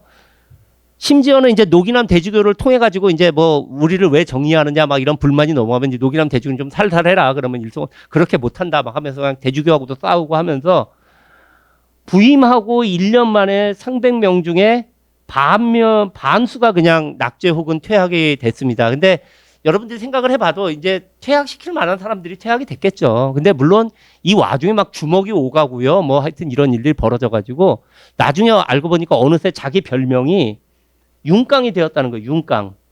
윤깡이면 깡다구가 세서 깡이 아니고 윤깡패라고 하는 깡. 그러니까 이게 완전히 그냥 그럴 정도로 본인이 하여튼 굉장히 혹독하게 말하자면은 시련을 보냈던 것 같습니다. 그래서 결국은 60년에 가서 1회 졸업생을 결국 배출하게 되는데 1회 졸업생 배출은 39명. 실제 처음에 들어왔던 146명, 요거 이제 146명 중에 남은 사람은 실은 12명이었습니다. 12명이고 중간에 편입해서 들어온 사람들, 그런 사람들 한 20 몇 명 해가지고 39명이 이제 제대로 된 의사 수업을 받고 전원 의사교시 합격을 하면서 카톨릭 의대가 이제 단기간에 일단은 다 그냥 의사고시에 합격하면서 단기간에 명문이 됐었고요. 쫓아내는 본인도 굉장히 마음이 했겠고, 하여튼 살아남아서 한국 의학계를 뭐라 그럴까요? 좀 하게 된 그러한 말 그대로 전쟁 이후에 첫 의학 세대겠죠. 그분들을 이제 30대 후반의 일송은 첫 제자로 이제 졸업생 보내는 졸업식 치사예요. 졸업생을 보내는 소감. 이 윤덕선 선생의 뭐라 그럴까? 기질이라 그럴까요? 하여튼 그게 잘 나타나 있습니다. 보면은 좀 재밌기도 하고요. 한번 잠깐 보겠습니다. 본 대학 존페이, 대학은 이제 카톨릭 의대죠. 존페이 기로에서. 진짜 처음에 그랬죠. 이게 세워지냐 마느냐. 방황하던 당시를 회고하면서 불과 4년 후에 현재 각 교실 연구실의 시설활동, 질적 수준, 교수 진용 등을 비교하면서 1회 졸업생을 보내는 마음은 무얼하고 가슴 저린 느낌을 표현할 길이 없다. 진짜 빠른 시일 안에 잘 정비가 된 거죠.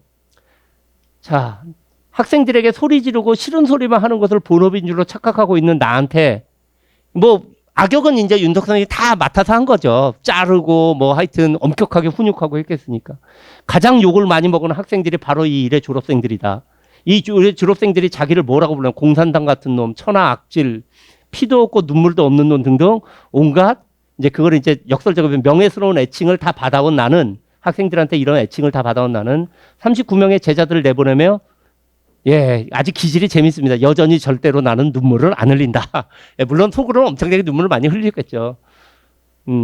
나는 절대로 니들 앞에서 여전히 울음 안 는다. 본 대학의 주춧돌이 된 여기도 이제 주춧돌이란 말도 나왔습니다. 이 졸업생은 초창기에서 온갖 형극의 길을 학교 당국과 더불어 가진 고초를 겪어왔다.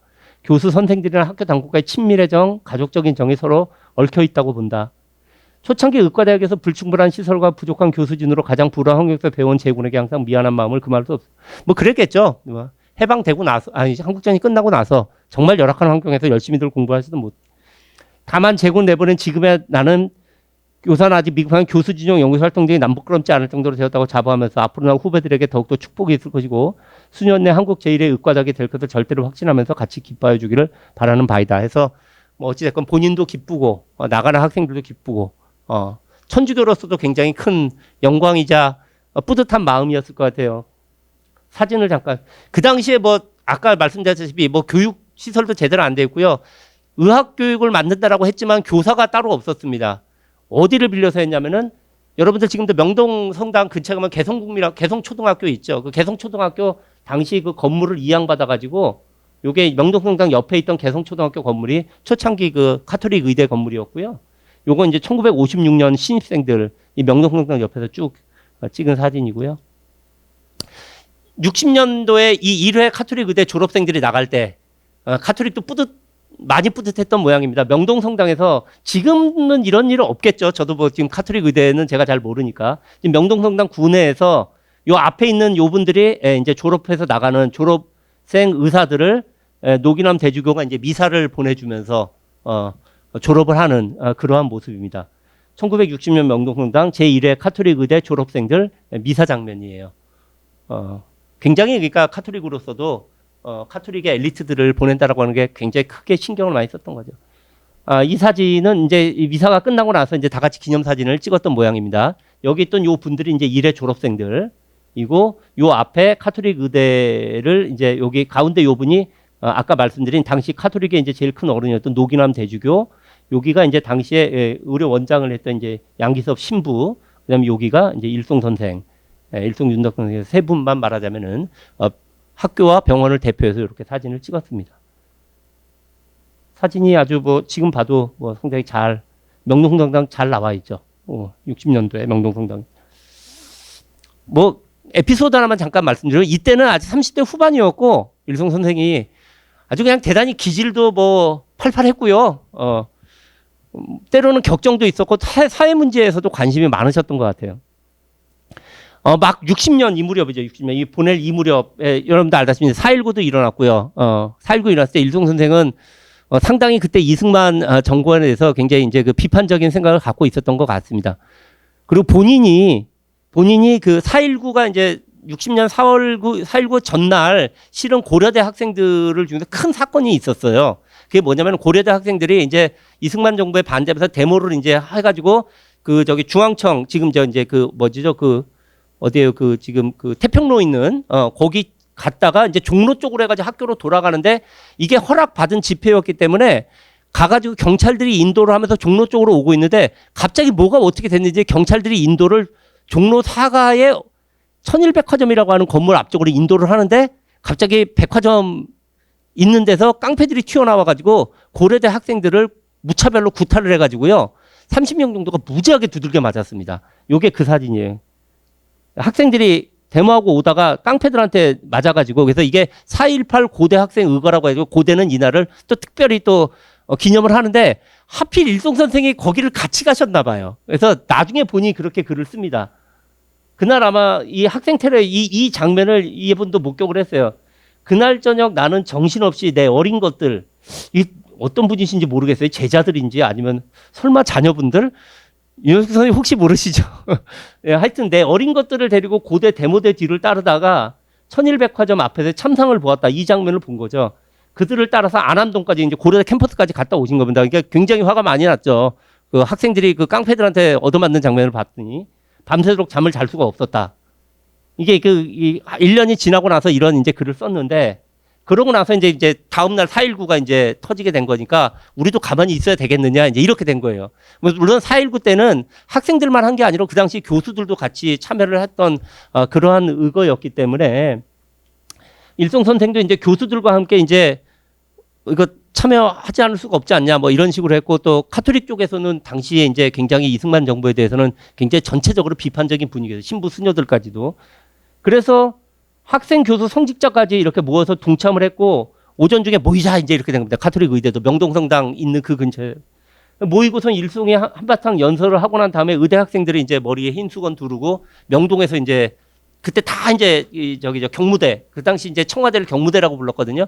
경무대 앞에 지금 그 당시 중앙청 있는 그쪽 지금 세종문화회관 있는 그 근처로 다 모이게 됐고 이제 학생들 보내고 나서 일송 선생도 이제 어쨌건 책임을 느끼고 이제 그래도 이제 보내고 나니까 이제 또 학생들이 큰 사고 나면 안 되는데 이런 마음에 이제 뒤를 따랐죠.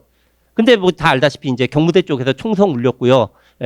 뭐 수십 명의 학생들이 이제 총 맞아서 이제 죽어 나가니까 이제 이때부터는 학생들을 수습하고 막 이러느라고 명동성당으로 다시 모여가지고 정신 없었고요. 학생들을 보호하고 하여튼 또 의사들이니까 의사들은 당연히 이제 밀려드는 환자들 뭐 죽은 사람들 이거 보호하느라고 막 며칠 밤을 새우고 그랬던 일들을 나중에 굉장히 이런 걸 보면은 또 굉장히 격정적인 그런 일면이 있었던 것. 잠깐 그 장면도 또 사진으로 좀 보도록 하겠습니다. 이건 일제강점기 성모병원이고요. 요거는 이제 그 성모병원 신축식을 할 때 요렇고요.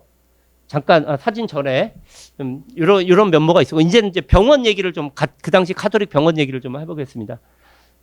카톨릭 병원은 아까 1935년 명동에 성모병원 설립해 있고 이 성모병원 내과 중심이었습니다. 그 바로 떨어진 데 외과가는 백인제 외과예요. 그래서 1930년대, 40년대, 50년대 초반까지만 해도 내과는 가톨릭 성모병원, 외과는 백병원 뭐 이런 식이었고요. 그래서 한국 현대사에도 가끔 나옵니다. 뭐 예를 들면은 1945년도 이후에 뭐 예를 들면 막 테러 같은 게 막 있었잖아요. 막 그래서 뭐 장덕숙 씨도 막 테러 당하고 암살 당하고 뭐 백범 김구 선생도 그러면은 되게 고향반들이 실려가는 데가 어디냐면은 가톨릭 병원 아니면은 저 백병원으로 실려가고요. 아니면은 가톨릭 병원이나 백병원 의사들이 막 갑니다. 예를 들면 김구 선생 돌아가셨을 때도 백병원하고 가톨릭 병원 의사들이 가요 막. 가가지고 김구 선생 시신 막 보면서 진찰하고 그런 장면들이 나오는데 어찌됐건 백병원, 성모병원 이렇게 있었어요. 근데 이 병원이 이제 아까 말씀드린 가톨릭 의대가 생기면서 가톨릭 의대 부속 병원이 되죠. 그리고 이제 가톨릭 의대가 이제 나중에 점차 크면서 이제 병원도 이제 내과뿐만이 아니고 이제 다른 임상과과가 되면서 성장을 하고 그런데 이제 아까 봤듯이 병원 자체는 이렇게 크지는 않습니다. 그러니까 가톨릭 의대가 커감에 따라서 병원도 이제 신축을 해야 되는 거예요. 가톨릭 병원도. 그래서 1957년에 성모병원 드디어 신축 기공식이 열리게 됩니다. 그리고 신축 기공식을 할 때 이제 미국 카톨릭이 굉장히 큰 거물이 있어요. 이번 스펠만 추기경이라고 하는 분인데 그 당시 이제 전 세계 교황이 누구냐면 교황 바오로 6세라고 하는 분이었는데 바오로 6세 버금가는 영향력을 1950년 되면은 미국이 가장 이 자유진영에서는 힘이 센 나라였기 때문에 미국 카톨릭도 힘이 셌어요. 미국 카톨릭의 거물이 막 와가지고 기증식에 같이 참여하고 하면서 가톨릭 동네에서는 이 성모병원 신축식이 굉장히 큰 사건이었습니다. 그러면서 이제 가톨릭 의대 생겼죠. 성모병원 신축 들어갔지. 그러니까 성모병원들과 다른 병원들을 다 이렇게 가지고 통합해서 큰 의료원을 만들자. 이게 가톨릭 쪽 의료원의 큰 구상이었습니다. 이게 구상이 됐고 이런 구상엔 당연히 일종의 구상이 들어가 있었던 거죠. 근데 이제 큰 문제가 뭐냐면 이제 병원을 이제 건축 비용이 마련이었고요. 이 비용을 주로 이제 아까 얘기했던 미국 통이었던 양기섭 신부가 하는데 이게 비용이 많이 들다 보니까 병원에서 나눈 수익 가지고는 상대가 안 돼요. 그러니까 이제 양기섭 신부가 뭐 이런 일을 하다가 이제 사채까지 손을 대면서 굉장히 큰 무리수를 두고 결국 그러다 보니까 양 신부는 몇 가지의 불미스러운 일이 생겨가지고 개원이 1961년도에 하는데 그 바로 얼마 앞두고 양기섭 신부가 병원장을 퇴진하게 됩니다. 그러니까 일송과 양기섭 신부 체제로 오다가 양기섭 신부는 실제 병원 개원하는데 이분도 힘을 많이 썼는데 바로 앞두고 퇴원을 하게 되니까 이분이 이제 내가 지은 병원인데 이런 생각을 아무래도 갖게 되는데 요거를 퇴진하는 데는 일송이 뭐 술을 쓴 거 아니야? 약간 이제 이런 오해가 이제 생기게 되는데 그건 좀 이따 다시 얘기할게요. 어찌됐건 1960년 12월에 가톨릭 의과대학 성모병원이 드디어 4년의 공사 끝에 신축이 됩니다. 어마어마하게 당시로서는 초현대식 초현대. 왜 그러냐면 전면이 다 유리로 뒤덮인 지금 보면 아무것도 아닌 것 같지만 그 당시에는 최고의 병원이었거든요. 잠시 보시면은 이 병원입니다. 요게 1961년 당시에 가톨릭 성모병원이고요. 아까 봤던 이 병원이 이제 요렇게 유리로 된 초현대식 1961년이에요. 이런 데 건물이 섰다는 건 대단한 명동성당 여기 보이죠. 이제 요 병원은 나중에 이제 여의도 성모병원 지어지게 되면서 이제 명동 성모병원은 사라지고 여의도 성모병원으로 이제 넘어가고 명동 성모병원은 현재 지금 가톨릭 회관이 돼 있죠. 명동성당 가면 옆에 이렇게 있습니다. 예, 다시 좀 가보겠습니다. 어찌됐건 아까 봤던 그 유리로 덮인 가톨릭 성모병원은 당시에는 이게 약진하는 대한민국의 상징 같은 거예요. 그래서 그 당시는 뭐 TV가 있던 시절 아닙니다. TV가 있던 시절이 아니니까 대개 사람들은 극장 가가지고 극장에서 대한뉴스 보던 시절이었는데 대한뉴스 할 때 가끔 나오는 거예요. 약진하는 대한민국 그러면서 이 명동 성모병원 유리로 된 건물이 쫙 나오는 하여튼 장안의 화제였었습니다. 그러고서 이제 가톨릭 중앙의료원도 이제 성립이 되는 거죠. 그래서 큰 명동 성모병원을 중심으로 가톨릭 병원들이 쫙 엮이게 되는 중앙의료원 체제가 들어가게 되니까 어떤 면에서 보면 일송이 구상했던 교육, 연구, 임상이 병행하는 것을 본인은 뭐 자기 소유의 병원은 아니지만 굉장히 가톨릭 쪽에서는 한번 실현을 한 거죠. 가톨릭 중앙의료원이 성립하는데 이거 한국 최초의 의료원이고요. 초대 원장은 신부였는데 일송은 그 당시에는 이제 의학부 부학장 성모병원 부원장으로 됐다가 63년도에 초대 의무원장이라고 하는 직책으로 가서 실질적으로 의무원장이 교육과 병원을 거의 통할하는 체계로 약 67년까지 거의 실질적인 운영을 담당을 합니다. 요거는 아까 봤고, 요게 이제 성모병원 아까 57년도에 그 신축 기공식 할 때 미국 스펠만 추기경이 오니까 이제 예우하는 차원에서 여기 성조기도 걸고 태극기도 걸고 요게 이제 노기남 대주교 사회를 보는 분은 이제 양기섭 신부 이렇게 57년도 사진이고요. 그래서 세워진 성모병원 지금의 모습. 예.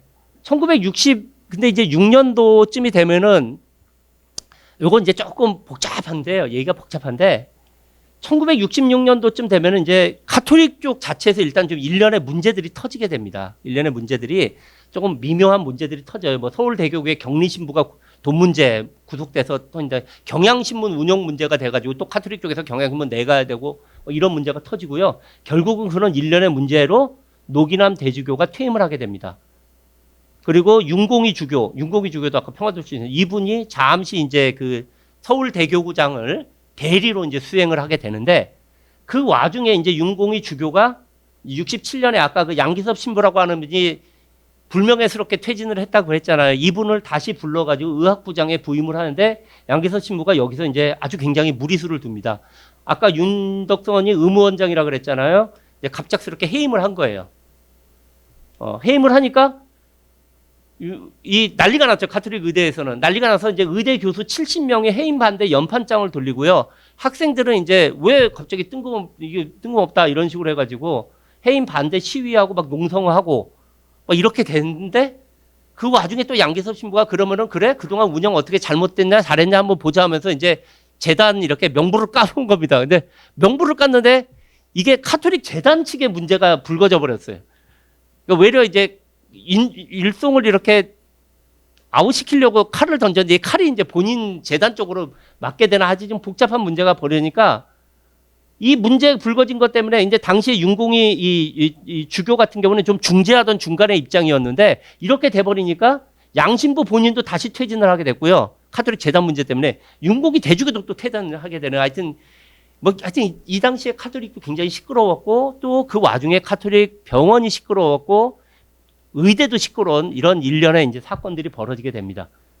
그러니까 결국에 가서는 양기섭 신부가 바람처럼 들어와서 일송을 퇴진하고 막 시끄러운 와중에 결국 본인이 그냥 또 퇴진을 한 이 사건이 돼가지고 결국은 68년도쯤 되니까 결국은 이게 정리가 되는 분위기로 들지만 이때 일송 본인도 자기가 이제 12년 정도 말하자면 진짜 아까 얘기했듯이 잠도 안 자고 뭐 막 진짜 그 의학을 열심히 하려고 했는데 일송 본인도 굉장히 독실한 카톨릭인데 자기로 인해서 카톨릭에 막 문제가 불거지고 막 그냥 뭐 신부들이 왔다 갔다 하고 이렇게 되니까 본인도 이제 좀 자괴감도 들고 좀 일말의 배신감도 좀 들었겠죠. 회의감도 들고 여러 가지 복잡한 심정이 들고 그리고 혹시 나는 잘못한 게 없었는가. 뭐 본인도 뭐 100% 잘하는 사람이 어디 있겠습니까. 내가 교만하지 않았나 뭐 이런 자괴감도 들고 나도 반성을 해야 되는 거 아닌가 뭐 이런 생각을 하면서 일송 본인도 1968년 5월에 이 일련의 사태는 저도 책임이 있습니다 하면서 사임을 했고요.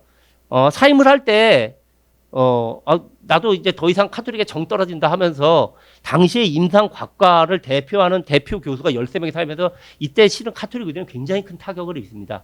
물론 이제 일송은 일부 사람들은 또 말려요. 뭐 아까 얘기했던 그 이용각 씨라고 하는 일송의 굉장히 절친한 후배 그 선생 같은 경우에는 자기도 따라 사임하겠다는 거야. 야, 안 됐다. 너마저 사임해버리면 학교가 흔들린다고 하면서 이제 사임하는 또 일부 후배 교수들은 말리고 어찌됐건 일송과 13명, 즉 14명이 그냥 퇴직을 하는 선에서 이렇게 마무리가 되고 카톨릭 자체도 여러분들 잘 아시는 김수환 대주교가 1968년에 서울 교구장으로 이렇게 다시 되게 되면서 전반적인 문제가 봉합이 되는데 이거는 굉장히 좀 어려운 문제인 것 같아요. 저도 잘 모르겠어요. 좀 복잡한 문제가 있는 것 같은데 뭐 하여튼 이런 일련의 사태를 겪으면서 일송은 1968년에 말 그대로 본인이 꿈꿔왔던 교육 임상 연구 한번 해봤다가 어찌됐건 결론은 좌절이 된 거죠. 본인으로서는 좌절이 됐고 다시 나와서 아까 얘기했던 분들과 함께 잠시 주로 병원 교육, 병원 위주로 이제 가게 되는데요. 그럼에도 불구하고 교육 사업을 놓지는 않습니다. 잠깐 그 이후에는 제가 그래서 오늘 주로 자세하게 말씀드린 거는 여기까지만 말씀드리고 나중에 혹시 하여튼 되면 2부를 말씀드릴 텐데 2부는 주로 말 그대로 진짜 독자적으로 이제 병원을 설립하고 학교를 설립하고 재단을 설립하고 하면서 정말 한 인간이 어떻게 이렇게 많은 일을 할 수 있을까 싶을 정도의 엄청나게 이르면 1960년에 필동성심병원 개원하고요.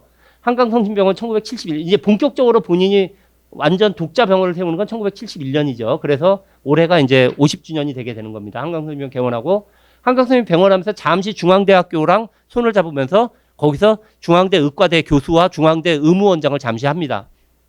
그러니까 또 다시 교육 일선에 좀 뛰어들었다가 재단 만들고 성심자선병원이라고 해서 오로지 자선만을 위한 병원을 개선하고요. 그다음에 해외 진출도 잠시 합니다. 물론 이것도 계속되지는 않았는데 미국령 괌에다가 마리아나 의료원이라고 하는 걸 개설을 하고 거기 부의사장도 했고 그다음에 동산성심병원, 강남성심병원 그다음에 81년대 우리 일송학원을 재단으로 다시 바꾸고 복지관들도 설립했고요. 그다음에 한림대학교, 춘천간호전문대학이 지금 현재 한림성심대학교 개교했고 춘천성심병원, 강동성심병원 개원까지 해서 혹자들은 이 병원왕이라고 얘기를 붙일 정도로 이후에 굉장히 많은 일들을 벌이게 되는데 그거는 제가 나중에 다시 기회가 있으면 말씀드리도록 하고요. 그냥 결론 그냥 간단하게 한번 말씀드리겠습니다.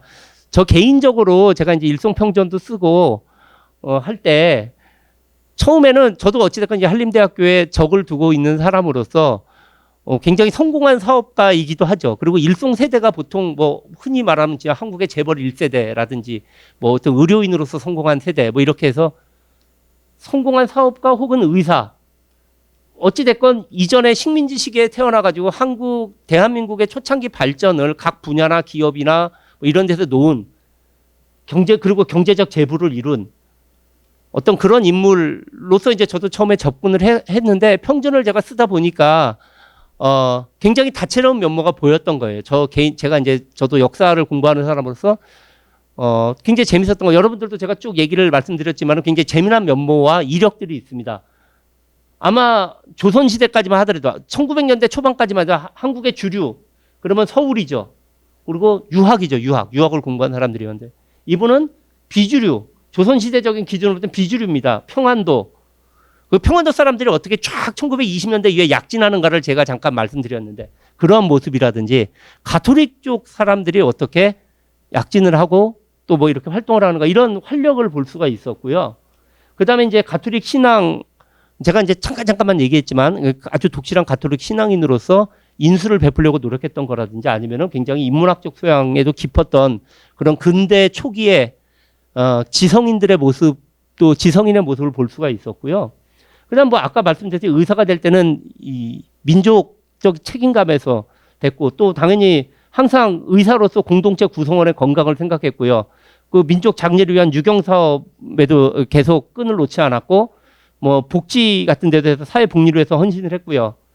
무엇보다도 의료사의 입장에서 볼 때는 이 일송을 비롯한 의료인들이 그 출발은 좀 늦고 일본을 통해서라고 하는 약간 왜곡된 교육에서 출발을 했지만 본인들의 정말 굉장한 노력과 이런 그 분투에서 아주 비교적 짧은 시간에 의학이라고 하는 굉장히 그 어려운 이 전문 과학을 이른 시기에 정착을 시켰고 또 한편으로는 미국 의학을 50년대 만나고 난 다음에 굉장히 이른 시기에 미국 의학의 패러다임을 신속하게 정착을 하면서 말 그대로 한 몇십 년이 안 되는 기간 동안에 그 첨단의 의학으로 이제 발돋움을 할 수 있었던 거죠. 이런 여러 가지 면모들이 보였던 겁니다. 이건 뭐 일송 본인의 이야기이기도 하고 일송과 같은 길을 걸었던 많은 분들의 이야기이기도 실은 했던 겁니다.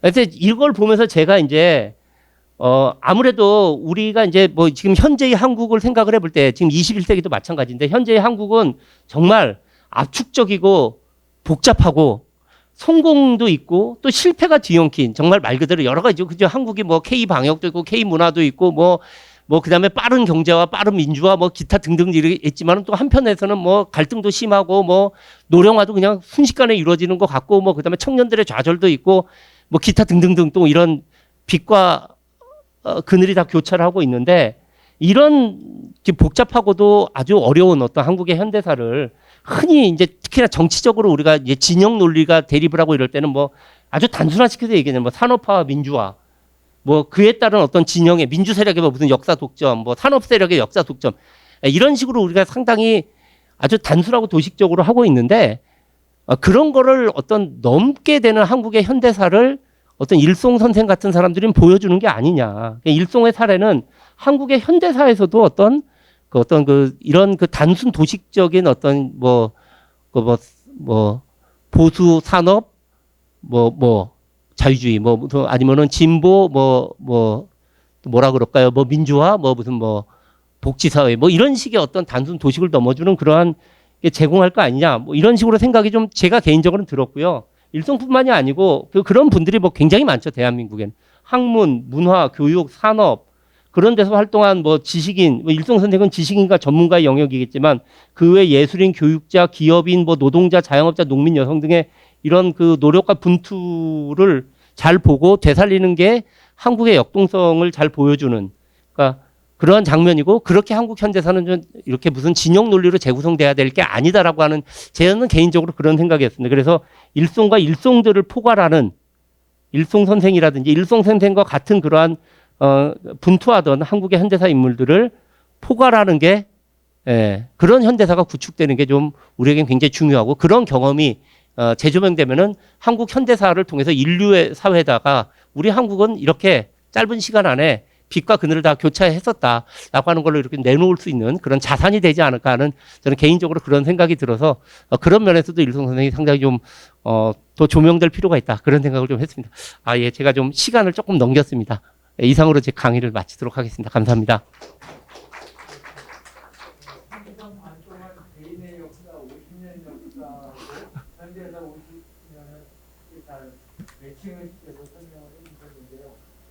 혹시 코멘트나 질문 같은 거 있으시면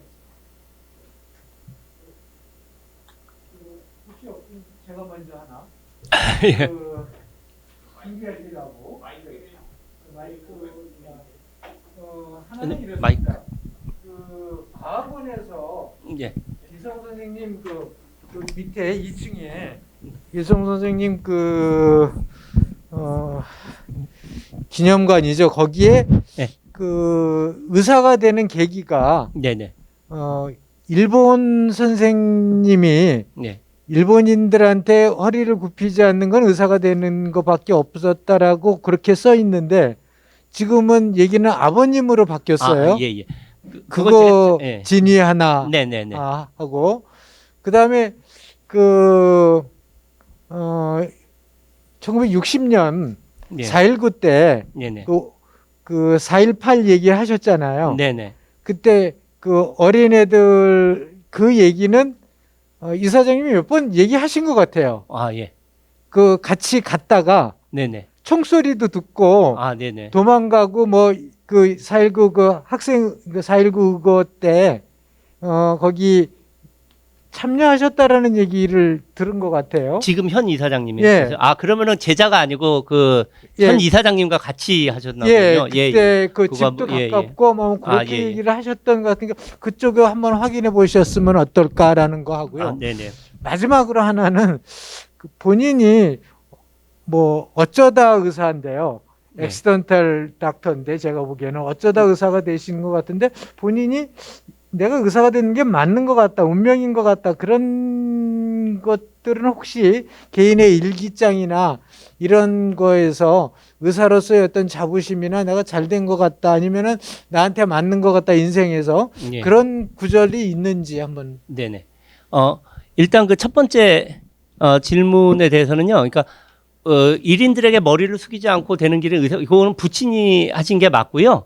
그 이제 단만 이제 일송 선생이 평양고보 시절에, 그러니까 고등학교, 중고등학교 시절 요즘으로 얘기하면은 일본인 은사로 있었던 바바라고 하는 분이 있었는데 이분은 이제 솔직히 말하면 이 군국주의자입니다. 일본의 군국주의자인데 어찌됐건 요즘식으로 얘기하면 뼈 때리는 말을 일송 선생한테 한 게 뭐냐면 너희 한국인들이 왜 우리에게 식민지 될 수밖에 없느냐. 그거는 너희들이 주춧돌 노릇을 하는 사람이 없기 때문이다. 그러니까 스스로 희생해서 후세대를 위해서 더 자기의 명예를 위해서 하는 게 아니고 후세대를 위해서 주춧돌 노릇을 하는 사람이 없기 때문에 너희들이 이제 이렇게 낙후됐다라는 식의 요지의 얘기를 했고 그게 이제 평생의 좌우명처럼 자기에게 들어서서 나는 이 민족의 주춧돌이 되겠다라고 하는 걸 자기의 좌우명으로 삼았다 그럽니다. 그러니까 이제 의사가 되는 길은 1인에게 뭐 그거는 이제 부친의 얘기고 평생의 좌우명으로 삼게 된 그런 주춧돌이라는 어떤 그 희생과 타인을 그 민족을 위한 정신은 이제 그 일본인 은사의 말이 계기가 돼서 예, 그래서 그 주춧돌 정신이 말하자면은 스승에게서 나온 거라고 생각을 하시면 되고요. 그 다음에 두 번째 이야기는 선생님 말씀이 아마 맞으실 것 같고 저도 아주 확인해서 그거 나중에 이제 그거는 이렇게 말하자면은 그 지금 이사장님이 60년이면은 거의 대학교 생활 그러시네요. 그거는 그렇게 되시고 지금 이사장님이 고등학교를 고려대학교를 먼저 가셨어요. 저는 그거는 생각도 못했는데 그럼 같이 하셨기 때문에 저도 약간 고려대학교 데모를 왜 갑자기 일송 선생이 따라가나 했더니만은 그렇게 해서 그 지금 이사장님이 고려대학교를 잠시 다녔기 때문에 그때 그 계기 때문에 갔다 오신 걸 수도 있겠는데 그건 나중에 한번 저도 확인을 해보겠습니다. 네, 그리고 세 번째로 본인이 의사가 됐던 거에 대한 소회를 지금 저는 갑자기 생각하려고 그러니까 따로 생각은 안 하는데 뭐 본인께서는 어찌됐건 의사가 천직이라고 하여튼 생각을 분명히 하셨던 것 같고요. 근데 그거를 이렇게 내가 의사가 된 건 참 잘했다 이런 선택에 대해서는 지금은 제가 잠시 기억은 안 나는데 그렇게 약간 자화자찬식으로 쓰신 글은 별로 없는 것 같은데 그것도 한번 좀 나중에 한번 좀 생각을 해보겠습니다. 지금 막 떠오르는 그런 글은 없는 것 같습니다. 예. 잘 들었고요. 혹시 질문? 제가 시간을 드렸는데 전혀 예. 그러면은요. 오늘 강연은 이것으로 마치겠고요. 1시간 반 동안 열강을 해주신 이경구 교수님께 다시 한번 박수 부탁드리고요. 제 2탄은 가을에 들불제 할 때 우리 학교 역사 설명을 하면서 또 일성 선생 그런 강의 시리즈를 다시 한번 마련하도록 하겠습니다. 그때도 오셔서 좋은 시간 가지셨으면 좋겠습니다. 고맙습니다.